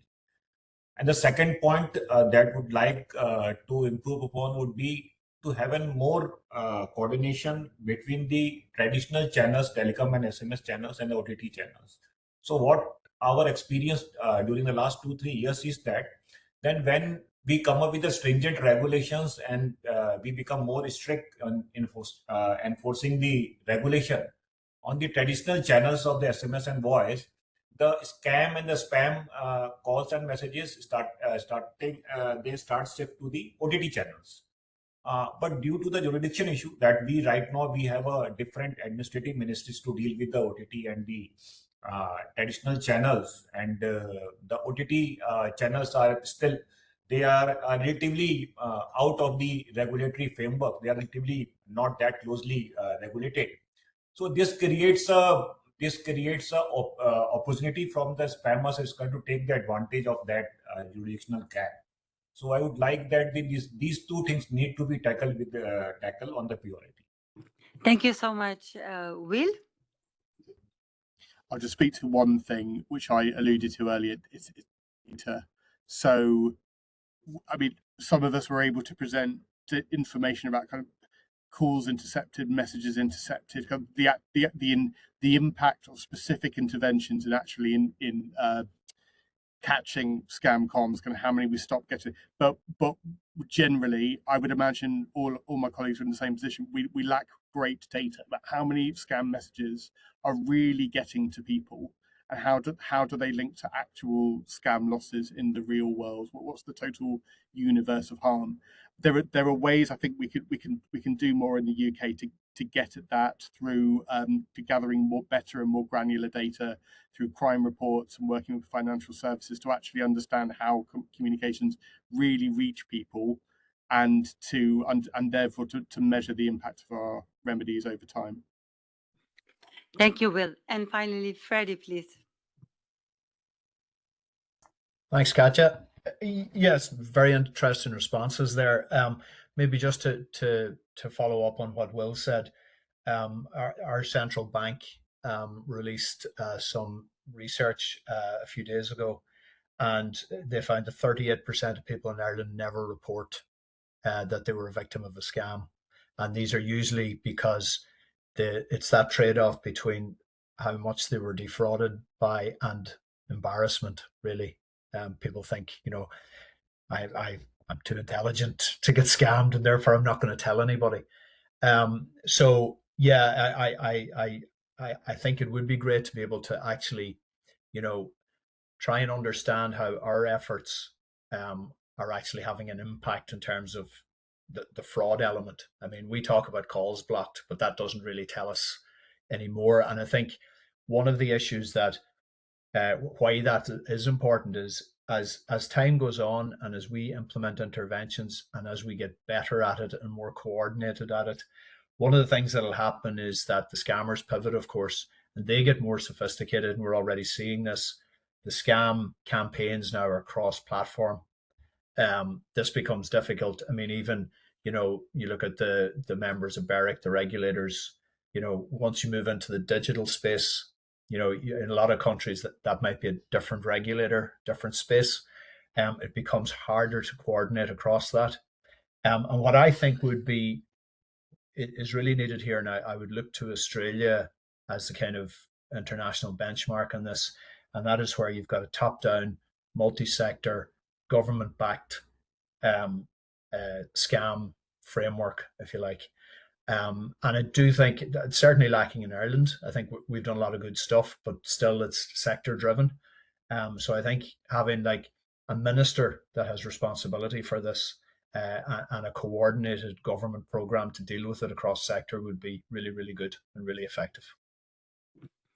Thank you so much, Freddie. In fact, our plan was also to involve Australia in today's workshop. Somehow we ended up in the setup as it is, which was, I also think, unbelievably informative. So I really thank you. In the end, we will look into the good practice of Australia as well, of course, in our further work. As I mentioned, we only started now. So maybe just briefly, thank you so much for all these answers that you gave. It's obvious that cross-border cooperation and coordination is really, really needed. And also some good, let's say, information distribution channels. We also heard about trustworthy providers. This is also something that we will need to work on further, as well as we can work all together on technical standards to prevent fraud more efficiently. With this, I would thank you so much. Maybe Katja, do you still would like to have the last word? Just a very short word, sorry. So just to mention again something that Martin from Europol mentioned. So in this international collaboration, there are already initiatives. Maybe we're not there yet, but at least I have to say that all the panelists are a member of GRAF, the Global Informal Regulatory Anti-Fraud Forum. So excellent. Anybody who's not a member and feels enticed to be a member, let us know. The more, the merrier, especially in this case. And there's also another organization, sister organization, One Consortium for the Industry. And these organizations are made to talk to each other, industry and regulators globally, to fight scams. That's the only purpose. So with this, I stop the marketing thing. Thank you so much, Katja. And of course, BEREC will continue our work on this topic as well. Really, thank you once again for all the panelists for joining and for sharing your very fruitful thoughts with us today. Hello, everyone, and welcome back. We are already at the second panel. I hope that you enjoyed our discussion in the first part. So in the second part, which Zdravko and myself will be moderating, we will hear from the industry. We will hear some good practices, some real use cases, so how this is done, the fight fraud is done in practice. We hope still to have these short introductory presentations up to, let's say, 6 minutes, and then we will continue with the Q&A session. We will start with Twilio today. So Lorik is a Senior Counsel, Government Policy and Regulatory Affairs, EMEA in Twilio. Will be the first presenter. He has many years of experience in telecom regulation, and he currently covers a range of policy and regulatory compliance issues, including regulatory work on combating fraud and scams, the implementation of sender ID frameworks, and the work on the EU Business Wallet, amongst others. Lorik, please take the floor. Thank you. Thank you for that, Katja, and thank you for the introduction and for the invitation to join this panel today. It's been quite reassuring to listen through the various speakers on what the issues are and where the solutions are as well. There's a lot of common ground that we can actually build from to combat and protect citizens at large with respect to fraud and scam. It does mean I may end up going over a few things again, so apologies for that in advance. Before I delve into the slides that we have on the issues and the various points that I want to raise as part of this, it's probably worth just a brief introduction with respect to what Twilio does and is.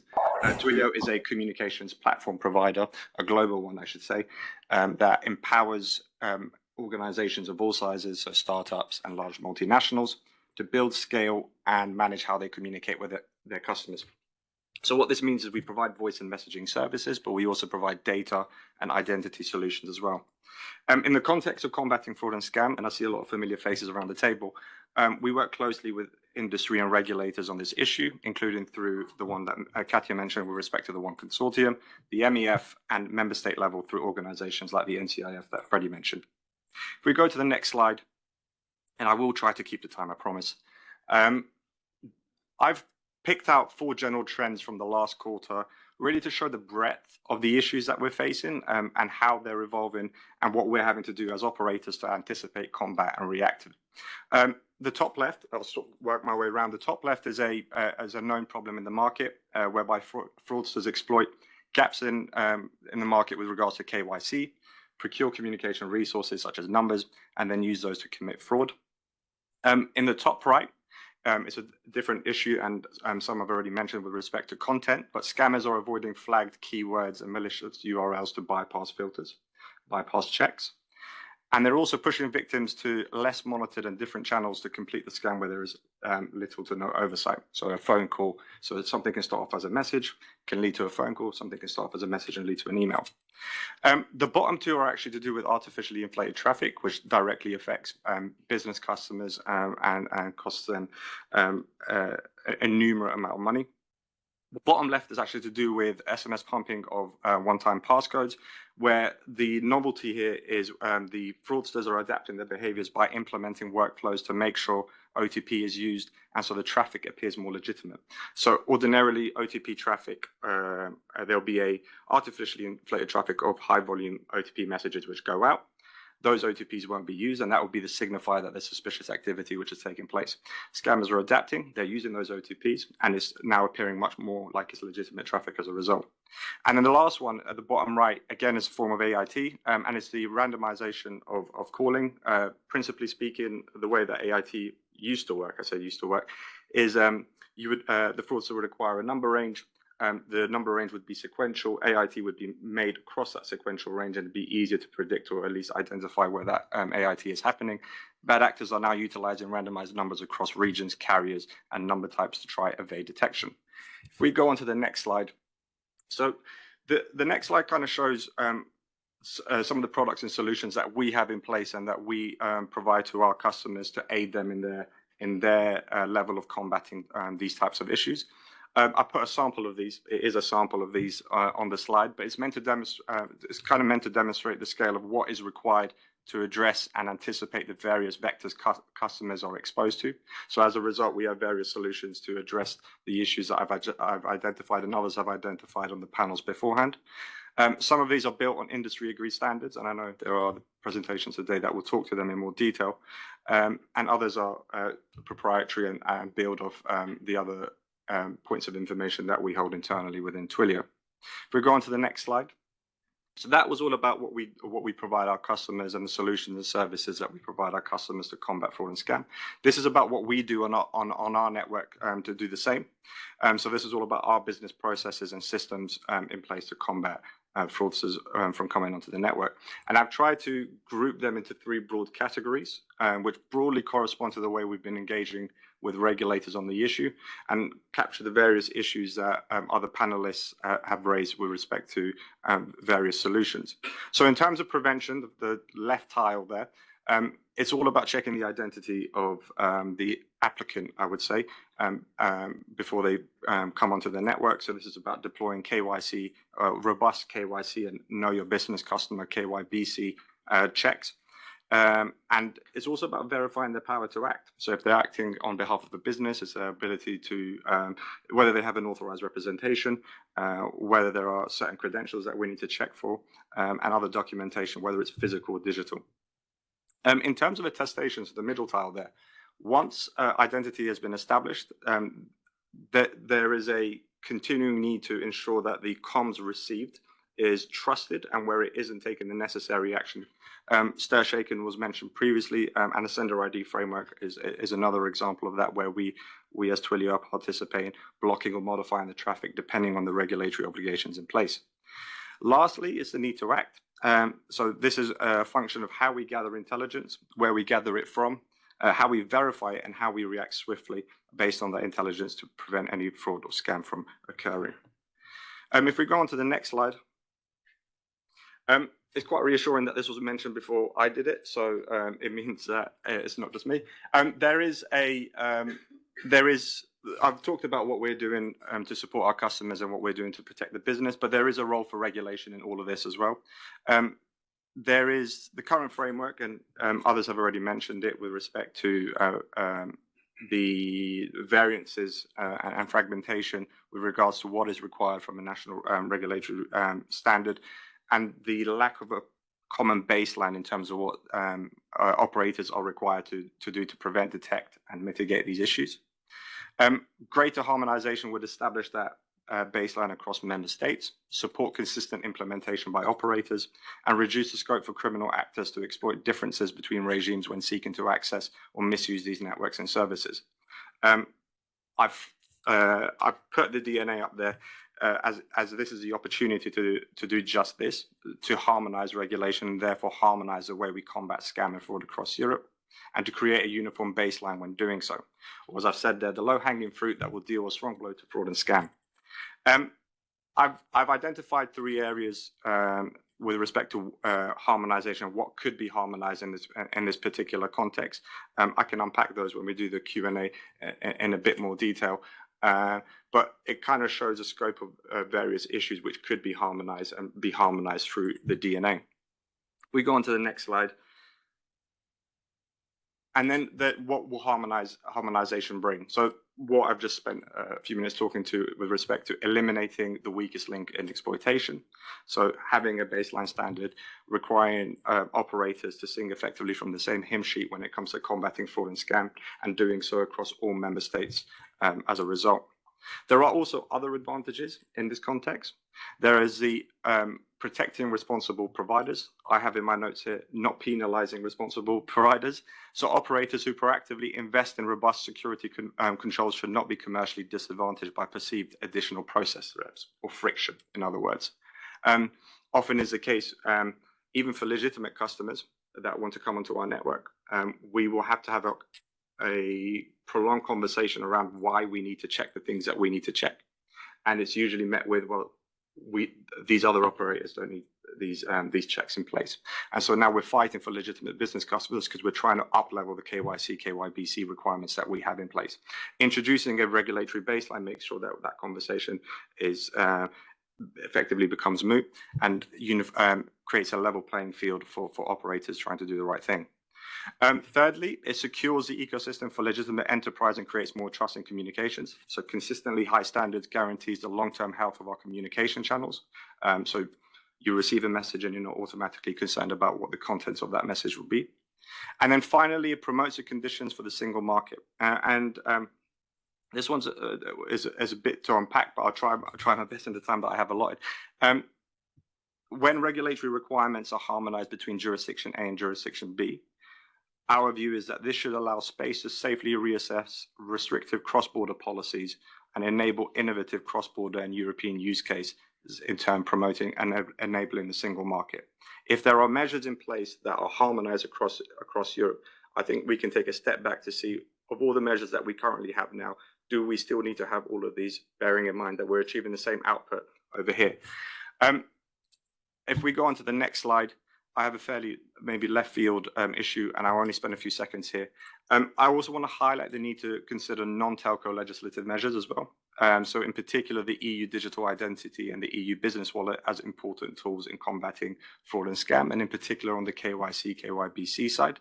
If designed effectively, it could simplify providers' means of verifying who is coming onto their network, verifying their identity, verifying that point around authority and the ability for power of representatives to act on behalf of the business, and representational rights across the union in a simple, secure, interoperable and digitized manner.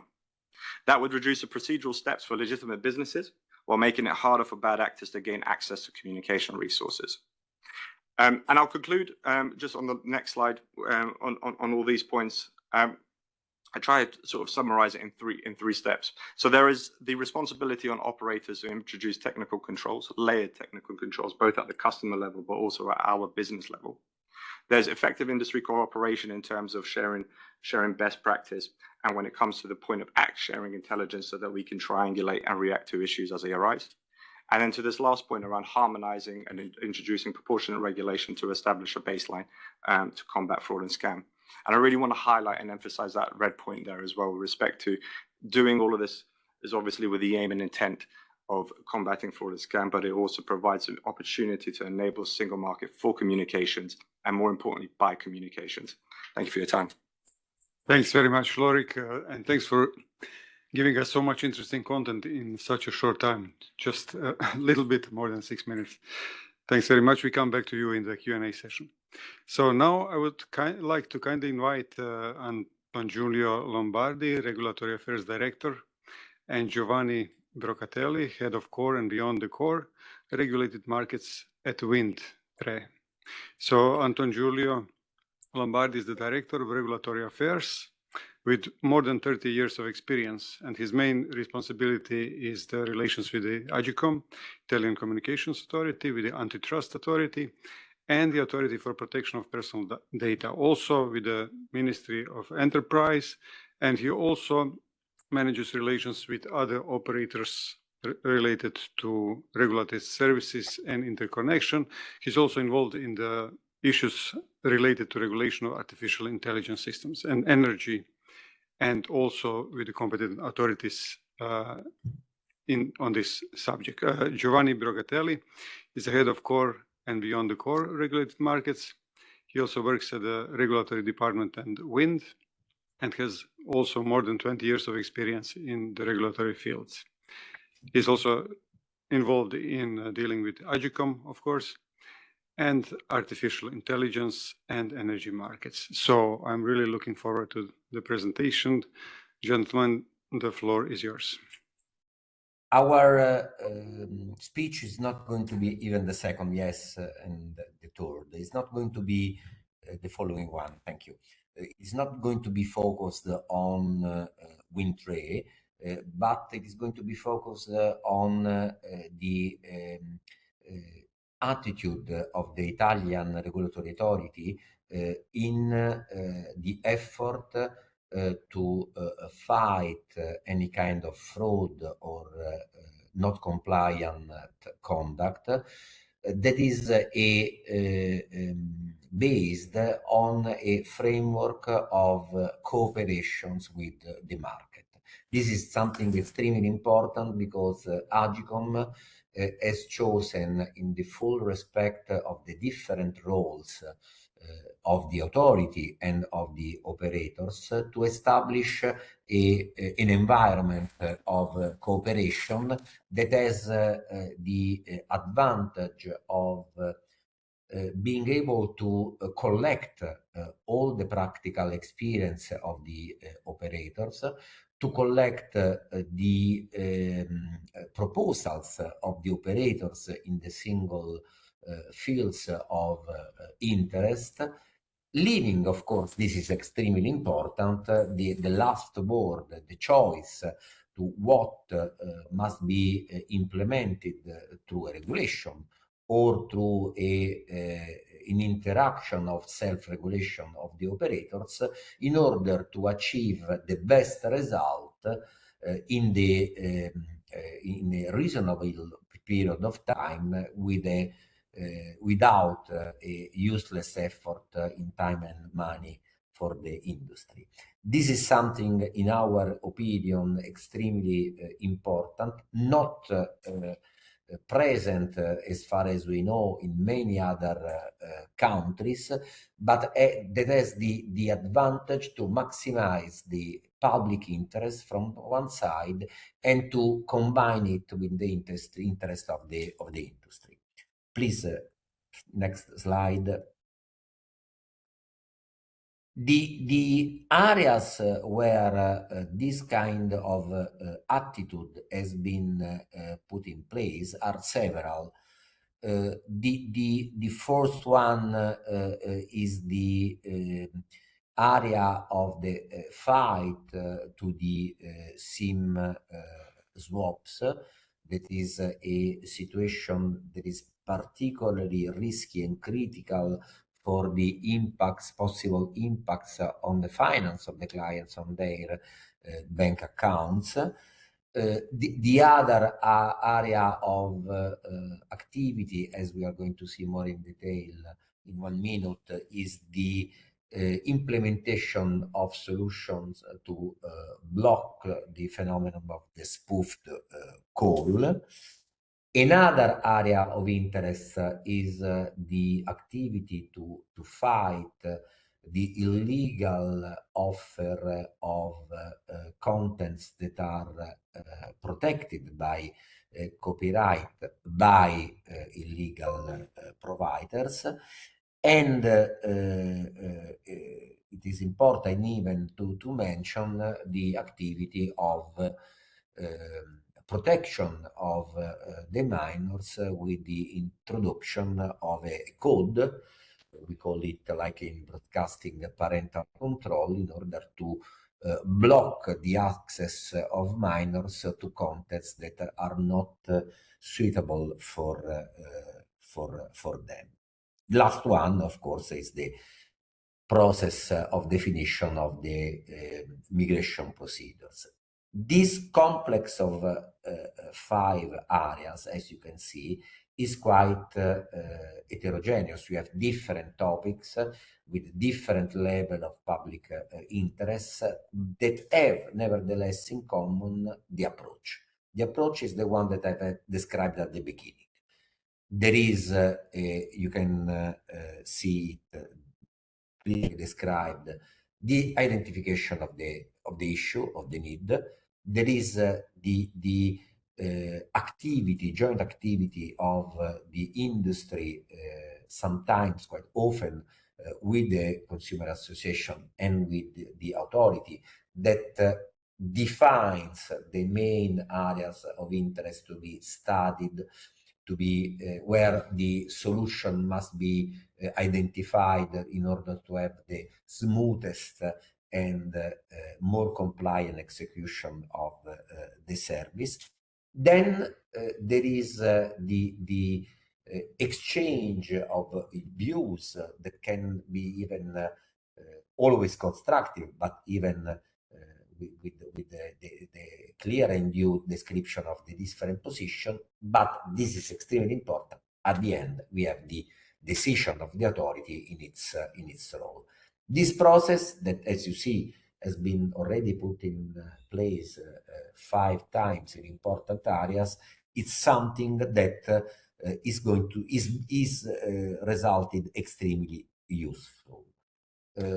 As a note to be complete, of course, I must tell you that there is an area that is still not defined correctly.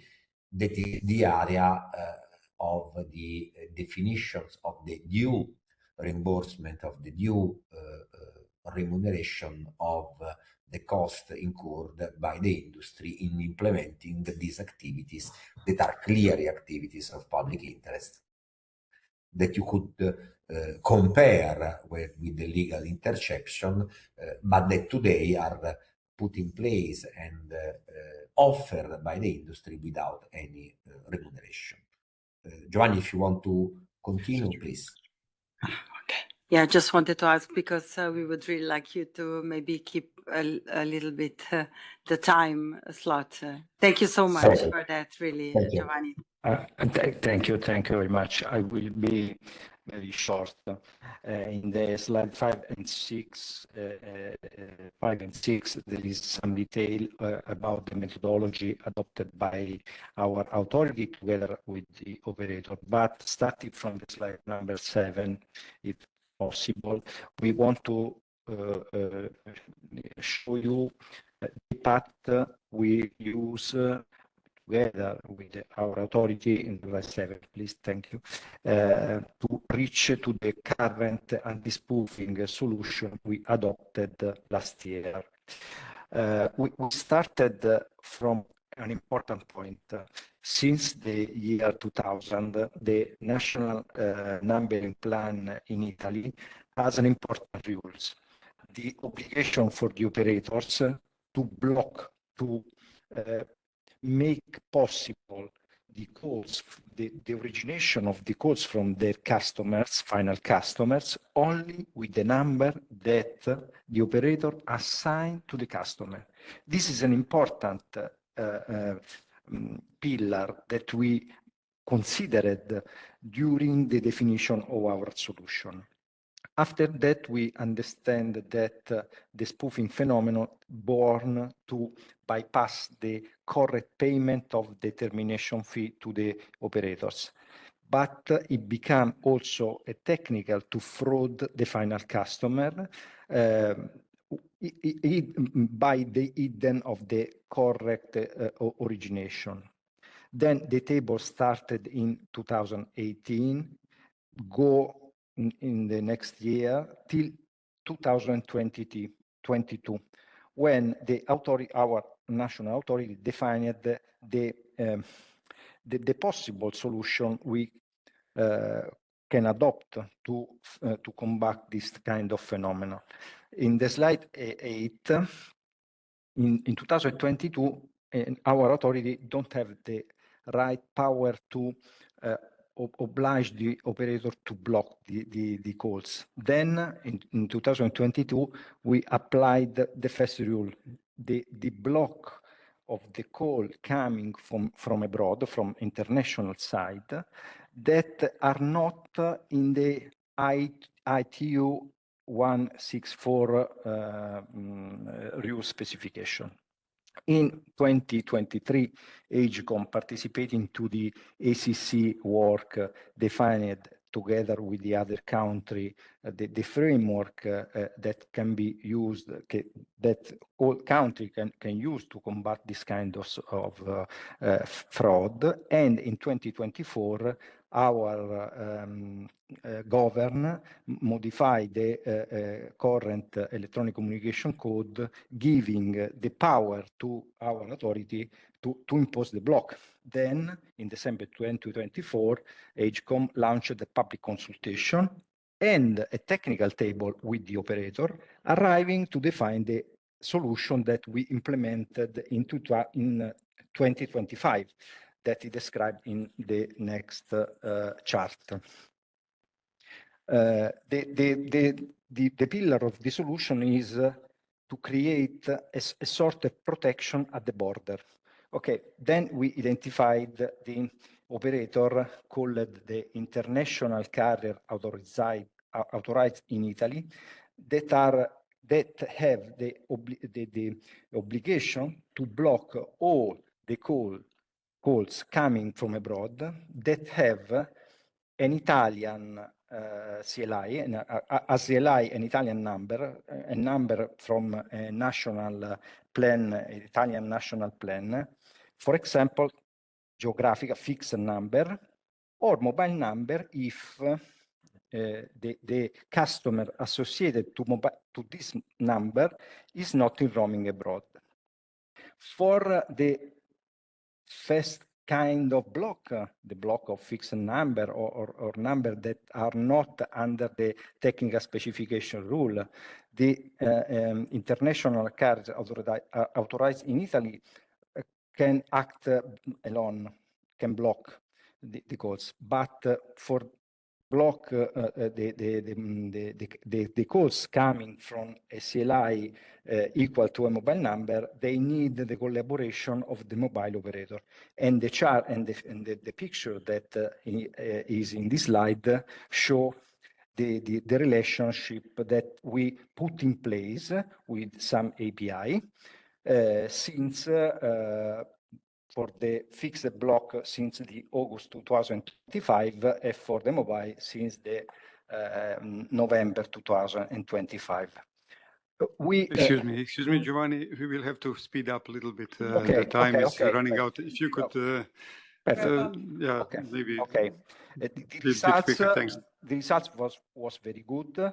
We are very happy of the solution we have put in place, and we are continuing to work with our authority, monitoring the situation, and with periodically tables where we analyze the evolution of the fraud.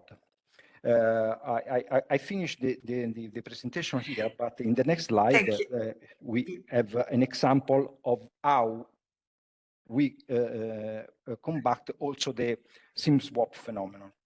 Okay, thank you so much. As we mentioned already in the beginning, we plan to even share the presentations with everybody on our website. So we will come back with you also later after the workshop. But thank you both so much for this presentation, really informative case from Italy. And now we move quickly to Somos. I'm really happy that Justin Davis is with us here in Brussels. He works around call authentication, number identity and fraud mitigation, partnering closely with regulators, carriers, and also standard bodies. He's been involved in addressing robocalls, spoofing, and telecom-enabled fraud, so building practical and enforceable frameworks that protect consumers and critical infrastructures. This is maybe what we haven't emphasized enough today. Please, Justin, the floor is yours. Thank you very much. Thank you very much for having me, and appreciate the opportunity to take the time to kind of walk through at least one specific scenario or use case that that we have implemented and seen certainly a major impact associated with fraud. To give you an understanding of Somos real quickly, Somos is split into really two entities. One is Somos Gov, where we do support the FCC as numbering administrator for both all three administration databases, the North American Numbering Plan, which is geographic numbers, the toll-free, or as you guys know, free call administration, as well as the reassigned numbers database, which is something that sometime I'd like to come back and speak to. That's been something that is the FCC mandated just a few years back, and the impact that it has had has been just massive with regards to numbers that have been disconnected, consent, so on and so forth. And then on the right-hand side, Somos Group, where we focus a lot more on the commercial aspect around numbering intelligence and introducing capabilities around the use of numbers, the reputations associated with numbers, and so on. If we go to the next slide, I don't know if it'll maintain the animation. Yep, you took everything out of it, so there's no surprise. It's all on there. So we'll take the suspense out of it. So this is before the what we call the gateway order, before the FCC put that out in 2022. There was a do not originate list that was maintained by ITG. It was a very small list that they developed around 2017 timeframe. It's around a little less than 2,000 numbers, and it focused primarily on, we had a major issue with Social Security Administration and the spoofing of numbers associated with that administration. So ITG developed that in around 2017. In 2022, when the gateway order came out, one of the mandates certainly was stir shaken, but with that also was the use of a reasonable do not originate list.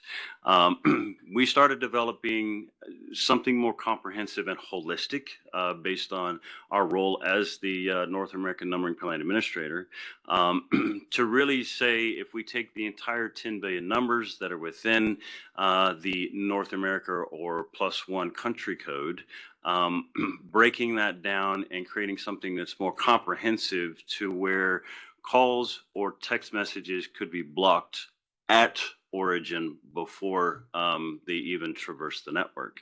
And so this gives you kind of a breakdown of the 10 billion numbers. If we start at the top, again, based on being the North American Numbering Plan, we do support Canada and 18 of the Caribbean countries.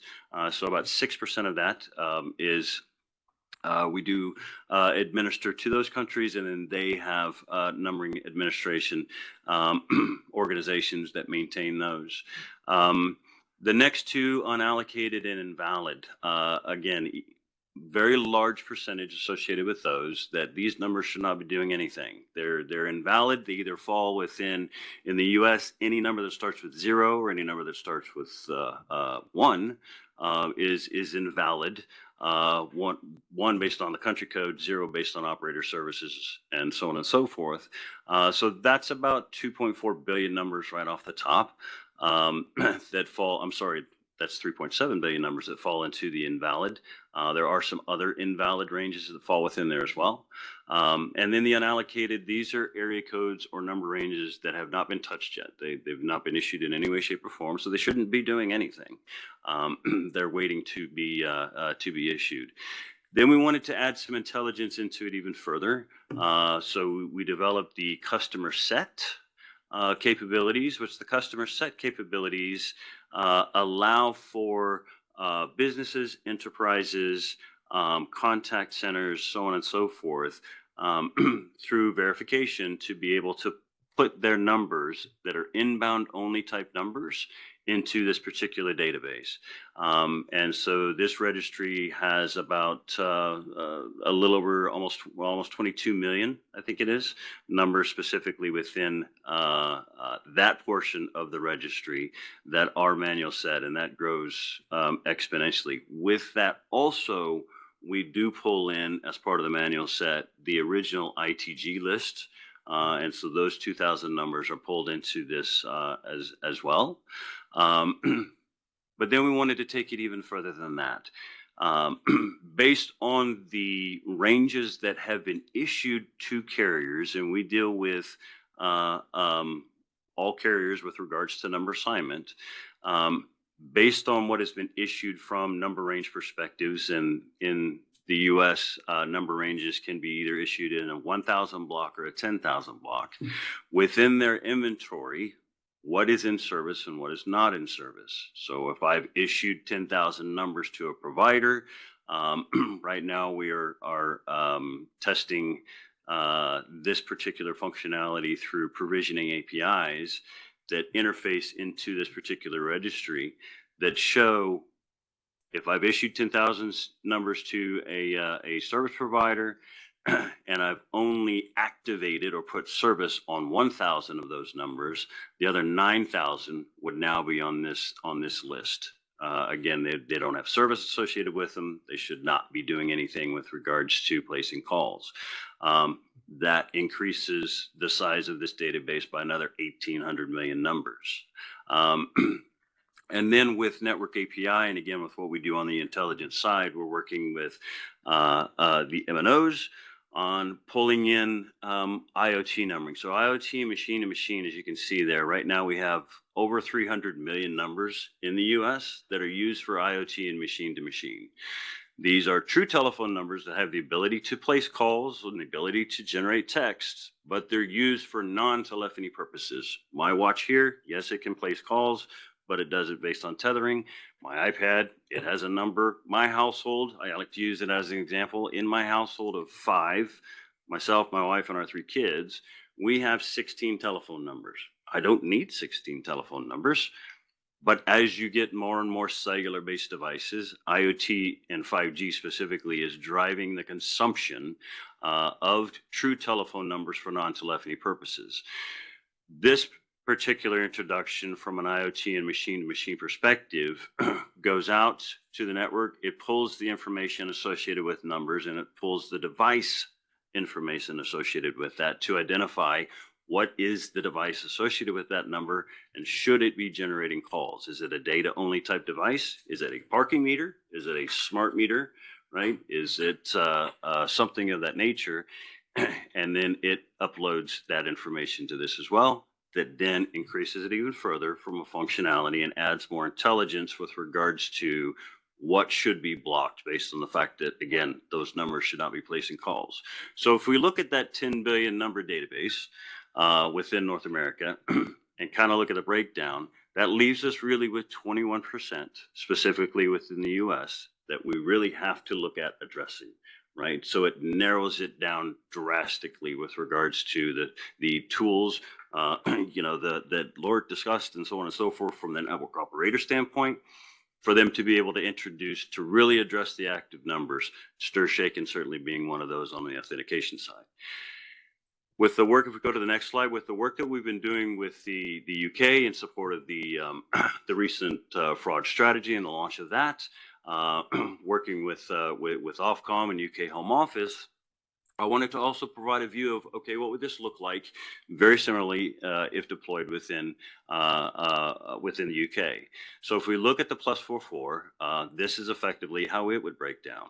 Again, you have right off the top, you have the invalid and the unallocated ranges that, again, either have not been assigned or allocated in any way, or are invalid ranges that shouldn't be doing anything. You have the current customer set, because again, Ofcom does maintain a do not originate list in and of themselves, similar to the ITG that I just discussed in the US, that would be pulled into this. And then also looking at this from the unassigned inventory ranged, the machine to machine side of things, because I know that specifically in the UK, and I'm certain in your countries as well, that there is a lot of smart meter implementations that are being done, which again is driving number utilization, right? Which again introduces fraud for non-telephony type purposes. So if we look at the UK from that standpoint, it really takes it down to really about 8% that we would really have to address. And likewise, it would be in a lot of cases, in a lot of the European countries, very, very similar with regards to a deployment of this magnitude within each of your countries.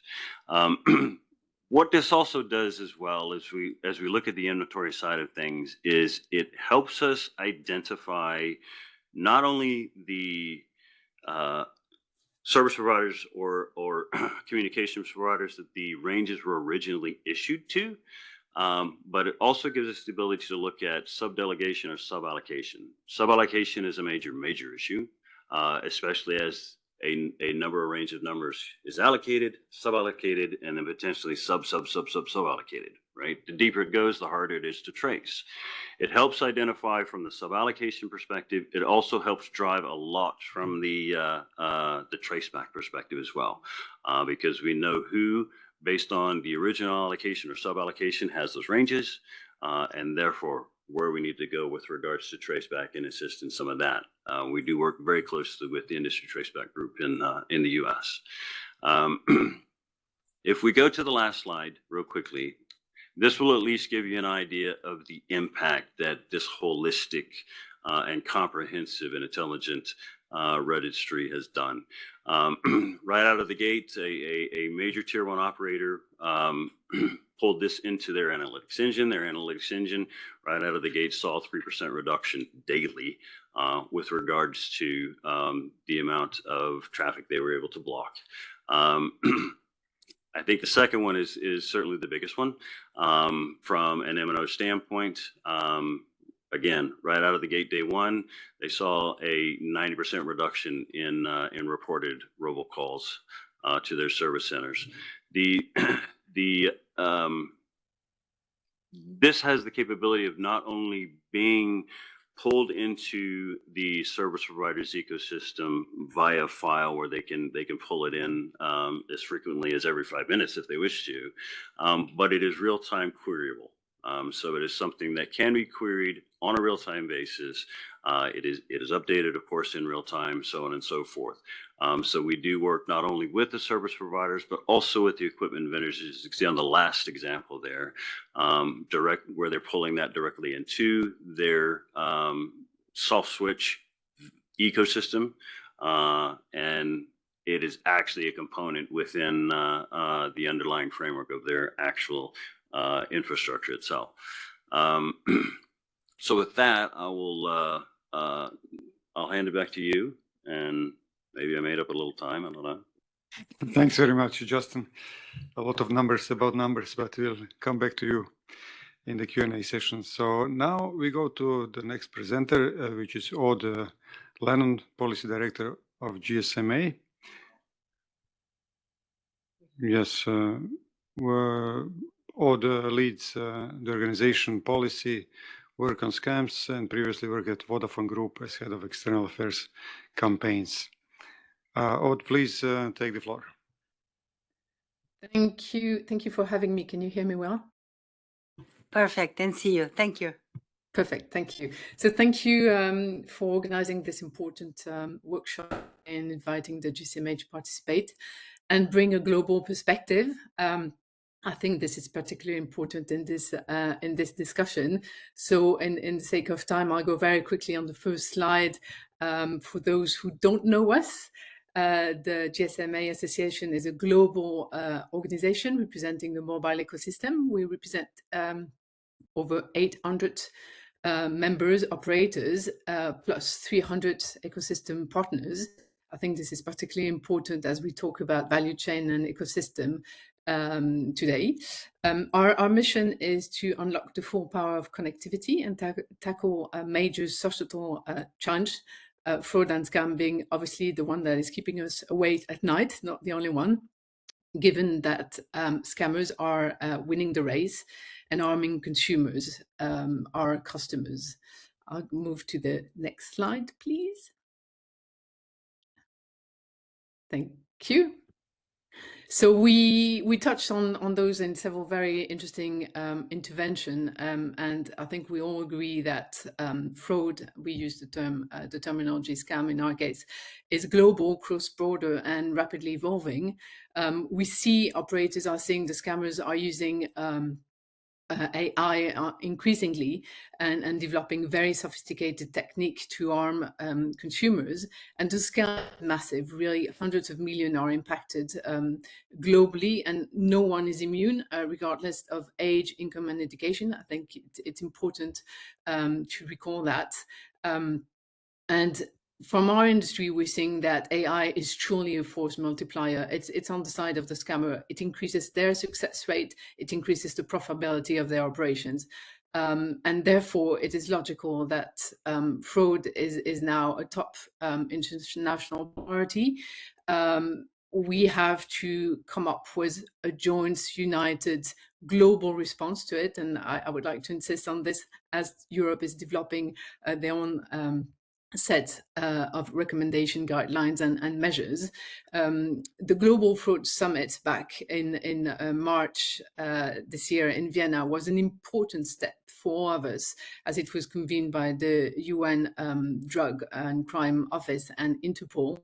And there, the message was very clear, and it was launched. They launched the Global Public-Private Partnership Framework against fraud, again, which is a good roadmap for united approach against fraud. So I invite all of you to look at this.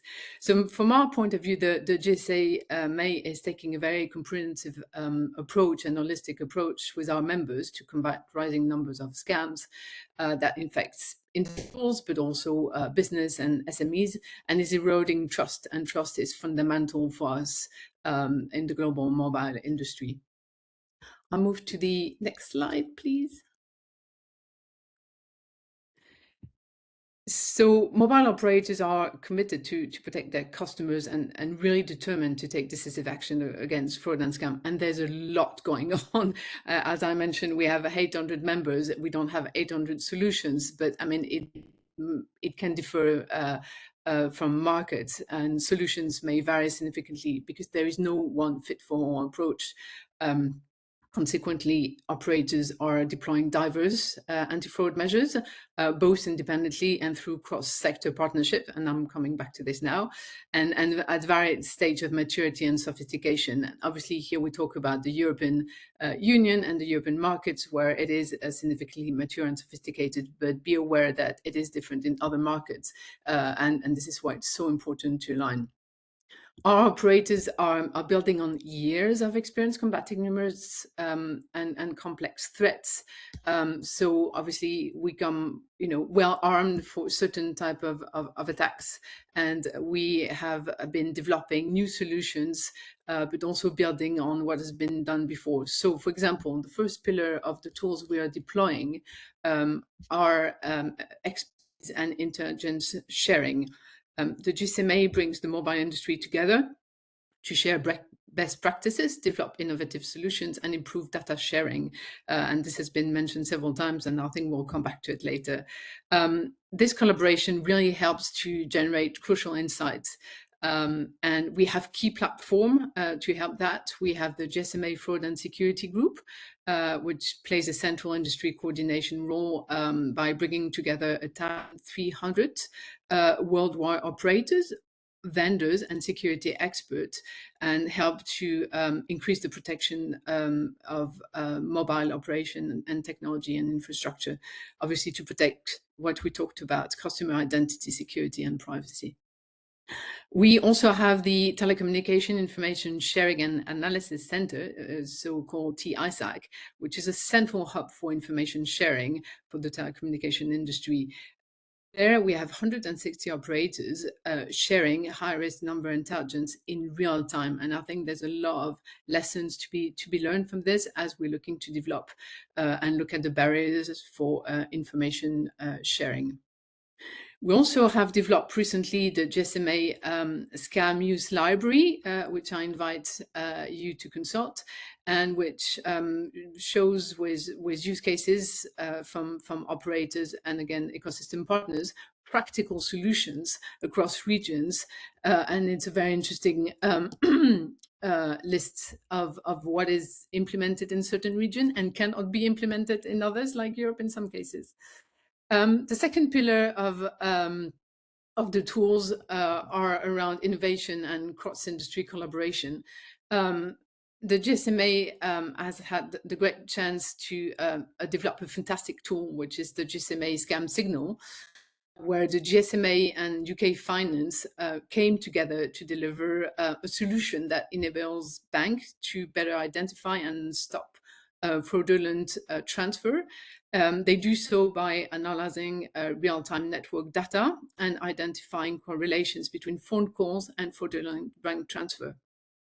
So this has been, and I'm happy again to provide additional information, but in the sake of time, I'll be short here, but this has been described as a game changer for banks tackling APP fraud. And it's been now extended to other geographies, including South Africa. When it comes to the tools implemented, I think innovation should be at the very heart of what we should be looking at. And the GSMA Foundry is the hub for cross-industry collaboration and business development, is looking now to develop and is, as we talk, nurturing great ideas when it comes to, for example, identity cores or, again, data sharing. So we're working together with ecosystem partners, but also with public authorities and regulators, also sometimes asking for regulatory sandbox to be able to test those solutions. The last pillar that no one has mentioned yet, and I know is not a classical tool, but it is education. And I think it's very important to emphasize that consumers are at the heart really of scam prevention and serving as the first and most critical line of defense. So GSMA has been developing with partners, with operators in different regions, awareness campaigns and information tools, and you will see even more of those coming up in the next weeks and months. And the objective is really to raise awareness on the danger of scams and also how scams unfold and the signs to look out. And obviously, we encourage the development of government-led and industry-wide awareness campaign and the development of those tools. I think we have to work together on those. I have just one last slide, but I'll be happy to share it with this group later on. This is really what we're looking at in terms of the key enablers to prevent scam. And again, it's been touched on a number of interventions today, so I will not go in detail to that. But I think my conclusion will be that scam prevention cannot be achieved by a single sector. Cross-sector, cross-border collaboration is at the very heart of this. And it cannot be addressed by isolated or prescriptive measures. There are a number of hurdles and regulatory measures that prevent operators from implementing simple and efficient measures that could protect consumers. Scammers are coordinated, fast, acting cross-border and do not fear enforcement. So I think we should take this into account into our responses and looking at harmonizing and aligning our measures, not only at the level of the EU, but more broadly. Thank you. Thank you so much for a really interesting presentation. Of course, you are a big organization, and I was expecting it, but was still very positively surprised. Thank you so much for joining us. And now I turn to our last presenter, who is actually coming from Proximus Global. I know that you probably noticed we had some really last minute change in the agenda. So only happened last night. So thank you, Artus, for stepping in. So he leads advocacy and stakeholders engagement and to promote trusted communications. He was also engaged in public affairs at FTTH Council Europe and worked also formally in European Parliament, Commission and EU Center in Singapore. Artus, happy to give you the floor. Thanks a lot, and I really don't mind stepping in at this juncture in the workshop, because in a way so much has been already said, and it's not by chance that I'm joining the workshop, not in presence but here from Washington, because the conversation about fraud is global, and I've been spending the whole week here in Washington at ITW in having discussions with various stakeholders and also FCC and so on. And perhaps my presentation is also going to continue very well what GSMA was putting forward, because we at Proximus Global, we sit really at this junction of three layers, so to say: international wholesale through BICS, digital identity through Telesign, and global CPaaS through Route Mobile. And between us, in a way, we are not arguing whose problem the fraud is. It's all of ours, and that's why we really develop global solutions as well. But if we go to the next slide, please. The bigger message, what I want to convey, is that we can look at the industry solutions, and I'll bring those on the table. But the main message is that fraud is global. It's super organized. If we want to see how international cooperation works at best, we simply should look at the fraudsters, because they are doing it excellently well. And now it's AI accelerated. Defense, on the other side, it's everything else: national, reactive, regional, human-based, and so on. And the big question is, can we get our act together? And if we go to the next slide, and still next. I mean, I won't go through these big numbers. It's just to say that the problem is super big. And on our side, BICS alone, on average per year, it's 850 million fraud attacks proactively blocked, 2.1 billion saved to our customers. So we are, let's say, this global amount of 442 billion. We are reducing it a bit through our business services and so on and so forth. But if we go to the next slide, the big thing is, of course, that it's really taking a different scale now with AI. And again, here in Washington, we spent lots of time with various industry partners and counterparts discussing this, how it takes it to the next stage.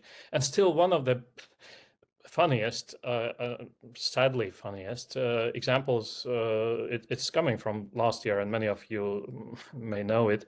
It's when there was big impersonification of Italian defense minister, where in one case a victim really transferred 1 million combined amount to a Hong Kong-based account. So it's a super extreme example, so to say, but it clearly shows that what took lots of investment and lots of effort, now there is very little cost involved, and it happens with very little effort on fraudsters' side. And if you go to the next slide, please. And still, next slide. Here I put, again, lots of solutions on our side. The aim of this slide is not to show you and go through each and every solution, because first of all, they are sometimes focused on one or the other market more, or they are very specific in one of the or the other area that we work in. But the main message, again, is that we have real tools on the table, and they are producing measurable results. And the bottleneck on our side, what we see at the global level, is that the legal framework doesn't necessarily let us to take it to the maximum stage, maximum level, what we could do to protect the end users. And if you go to the next slide. Fragmentation, I would be very bold to say that it's really the fraudster's business model. It's not just the playing ground, it's really on what they build also their business, because in a way, national measures, of course they work, but they stop at the border. And we see that 2/3 of all fraud losses are tied to international traffic. And this multiplicity of authorities, it really, each one holds part of the picture. But when we look globally, none sees the whole picture. Perhaps GSMA, you are really well placed also to identify the global matters as well in that sense. But the cooperation between various industry stakeholders, regulators, it's really key. And in any case, the biggest problem what we see is the speed, because in a way, the fraudsters they are super quick. As I was saying, we just need to look at them how international cooperation can happen at best. On regulatory side, of course, it's much slower. And if we go to the next slide. Here I won't spend a moment, but the fact itself that we wanted to include this slide, it really emphasizes the importance what we as an industry player put into one consortium, and also Giraffe as the regulatory cooperation platform, because it's super important. I couldn't overestimate in my presentation, but since it was covered by several speakers, I'll skip this one. If we go to the next slide. And here, again, at a very high level, I would say it's the global coordinated approach is super important, because it's important that the regulators and industry are advancing together. Yet in the whole process, we need to find a certain balance, because privacy and fraud protection, I would argue that we are talking about the same objective, not a trade-off. And legal clarity would definitely help the industry. And then again, the flexibility of regulation is another important point, because we need rules that anticipate already the next attack technique, because once it's protected, it's already passed, and we need to identify the next new thing and already proactively react to that. And of course, sustainable, accountable business, and for this we need minimum baseline obligations across the chain. And again, that would ensure that those who are not part of the initiatives, what we mentioned, would also need to comply. If we go to the next. The overall message I want to leave you with is that the tools are there, and we saw it in different other presentations as well. The intelligence on the network side, it's there, and that's our strength against the developments of the AI on the fraudster side. What is really missing is the permission to use them together.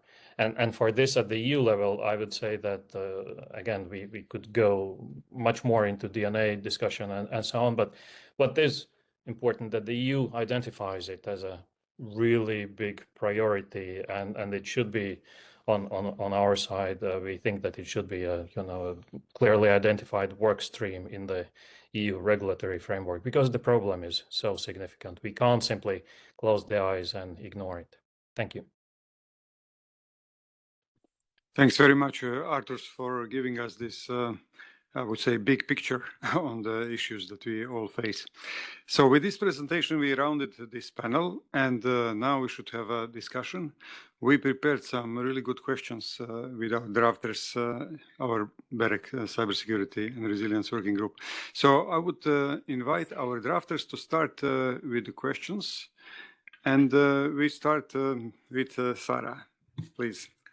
Thank you so much to all the speakers. And I have a question for Twilio. So Lorik, thank you so much for your presentation.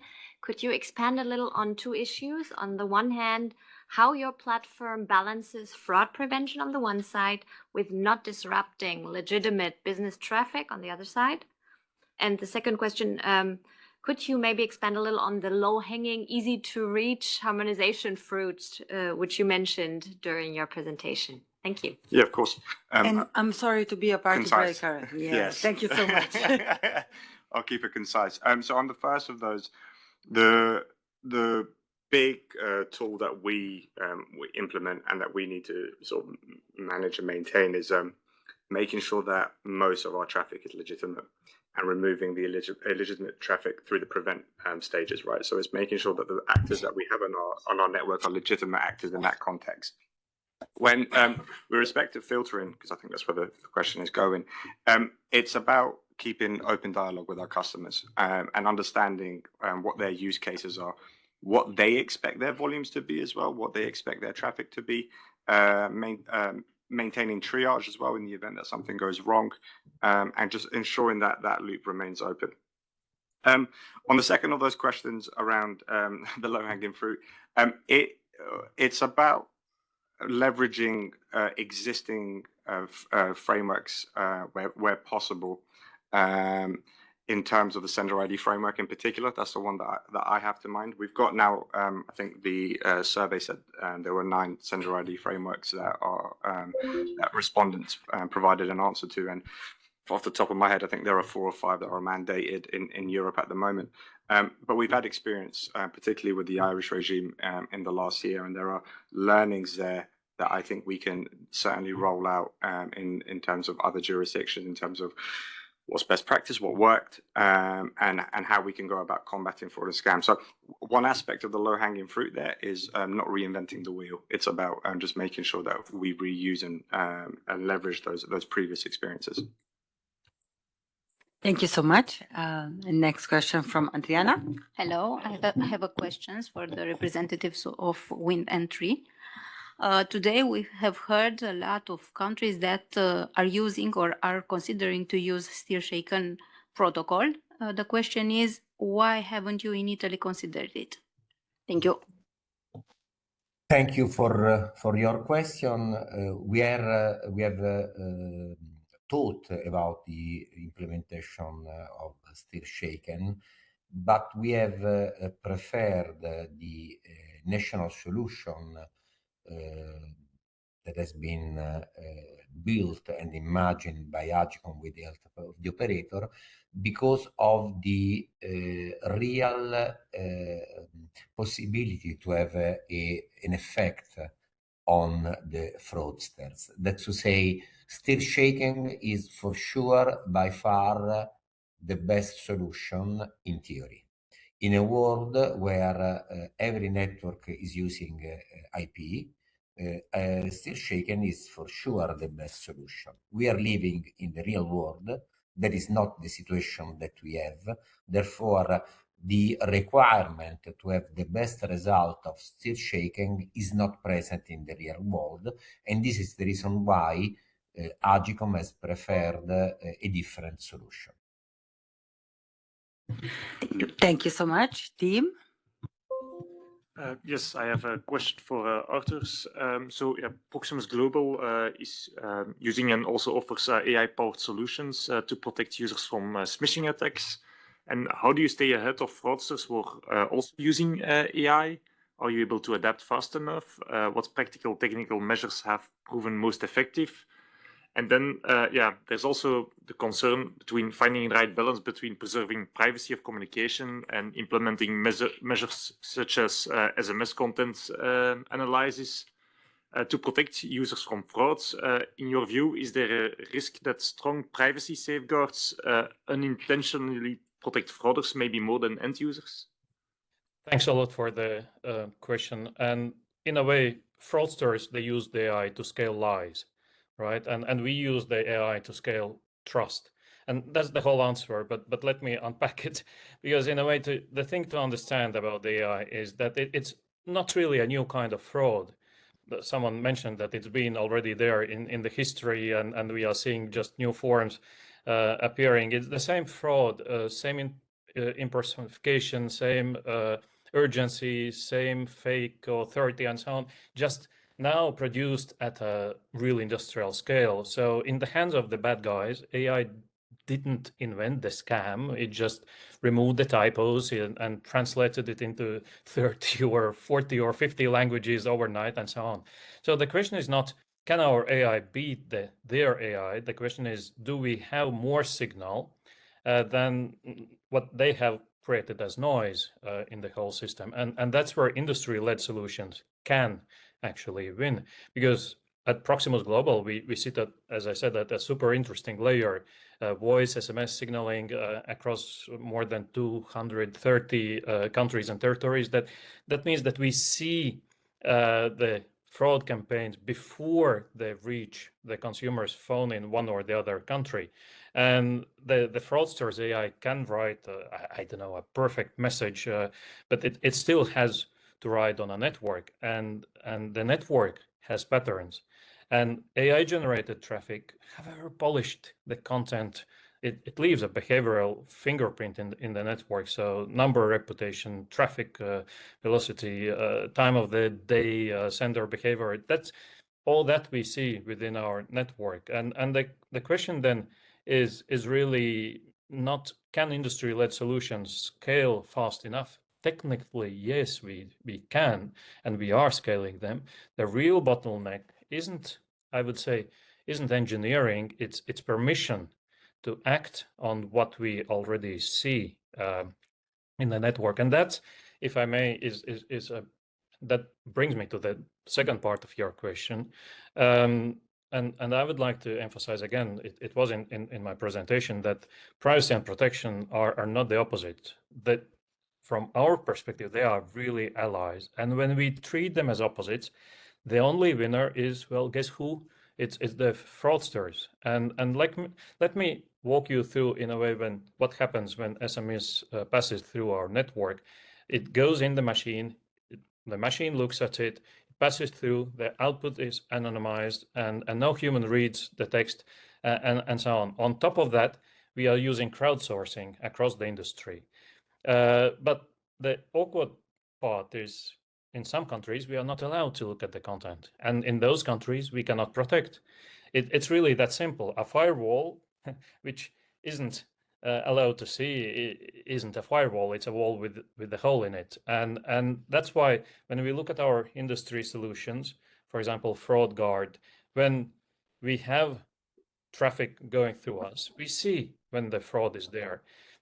Then some clients wanted to do it without putting the traffic through our solutions. We developed a workaround. We built Trust Hub, a simple query, yes, no. Yet we had to stop selling it because under the current interpretation of GDPR, an answer about the phone number was treated as sharing personal data about the end user. So that's the situation we are in. When traffic passes through our platform, we can protect. But the moment we try to share that protection with someone else who could also protect, we hit a wall. And then the question, does privacy in that scenario protect the end user, or does it protect the fraudster? Well, I leave the reply in the year, but I think this gives a good basis for a reflection. Thank you. Thank you so much, Artus, for the answer. Daniela, please. Hello. I have a question for GSMI. I would like to ask you about scan scammer and cross-sector data sharing. And I would like to ask, did you have some legal obstacles that could arise from this, such as the data protection rules? And I would also like to ask you, how did you manage to implement regulatory sandbox? Thank you for your questions. How long do you have? If we have to list all the Yeah, barriers, I think it will be barriers difficult to address all of them. I totally understand. It will take a while. No, but more seriously, what comes in our way for information sharing are, first of all, the legal barriers. When we talk about Europe, obviously GDPR, e-privacy sector rules, it brings uncertainty, it brings fragmentation. So we are dealing with the uncertainty around the lawful basis for sharing personal data across telecom, banks, platform sectors. There are strict purpose limitation on and data minimization requirements that can definitely restrict reuse of data for fraud prevention. And obviously there is divergent interpretation and enforcement across EU member states that creates huge uncertainty. And obviously, we have few of our operators who operate in different markets, so you can just imagine the headache. And the restriction on international data transfer complicates the global cooperation, definitely on the legal side.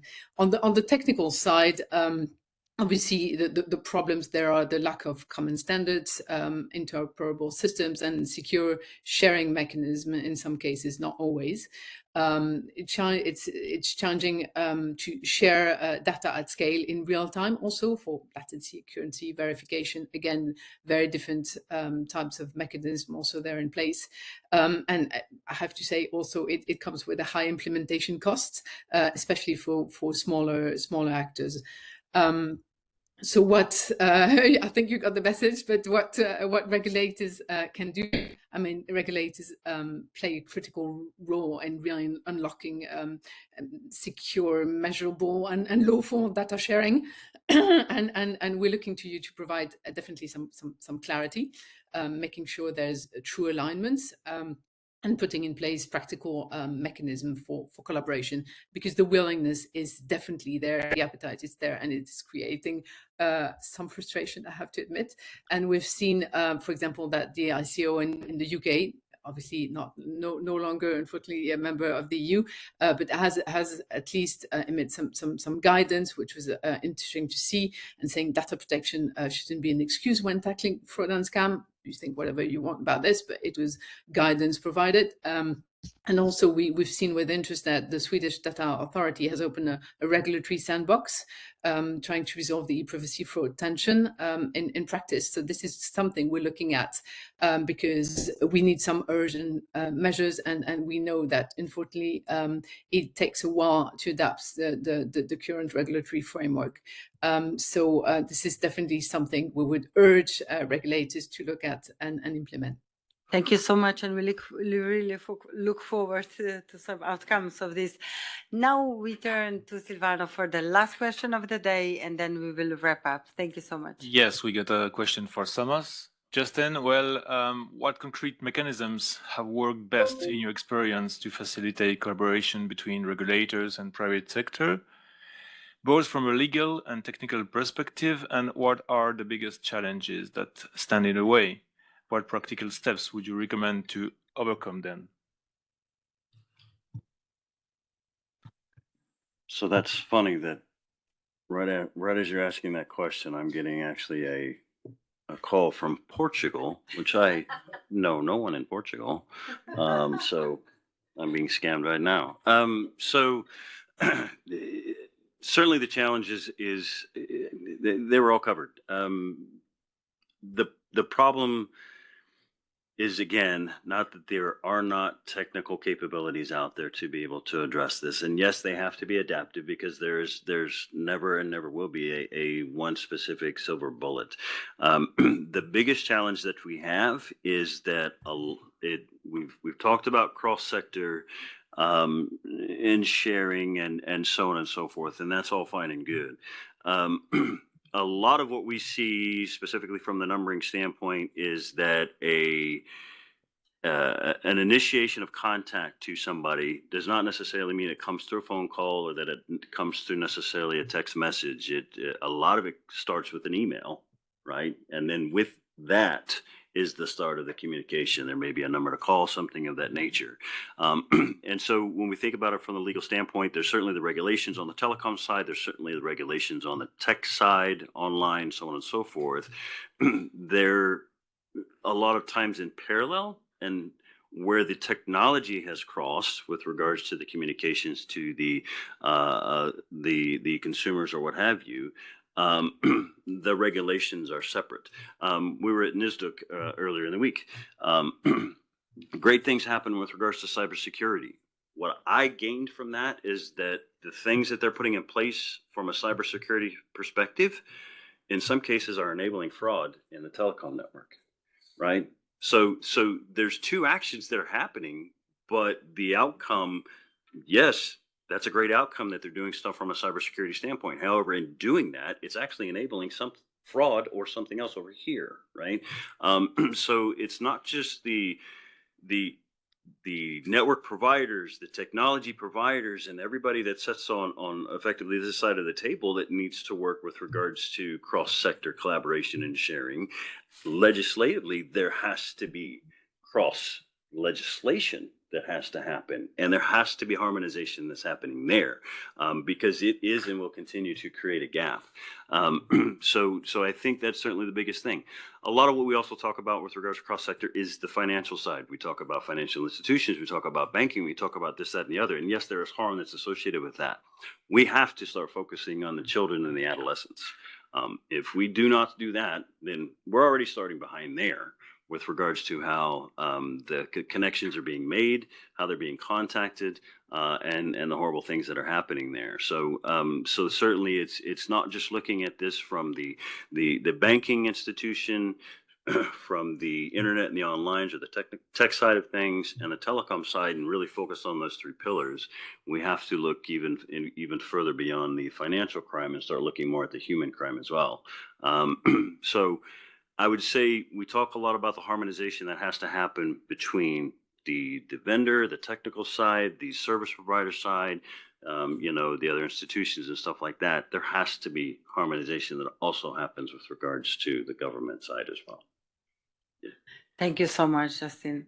I think with this, we have somehow summarized really well also the second panel, and I would really like to thank you all, to all participants, also online, particularly, of course, the speakers, our valuable drafters also here in Brussels.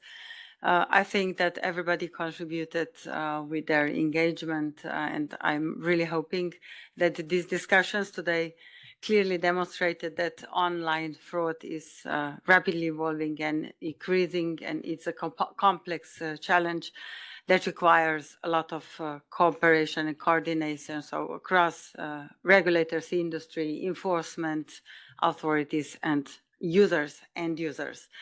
The exchange of experiences, good practices, and technical solutions today provides an important foundation for the further work within also BEREC. And we hope that we will contribute to the development of the efficient and coordinated approaches to combating fraud in electronic communications. So this workshop shall not be the end of this discussion.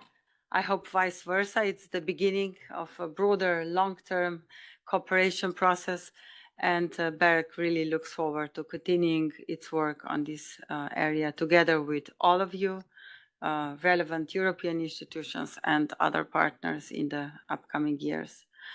Thank you once again, really, for joining today, for your active participation. Thank you for the comments in the chat. We will read them all.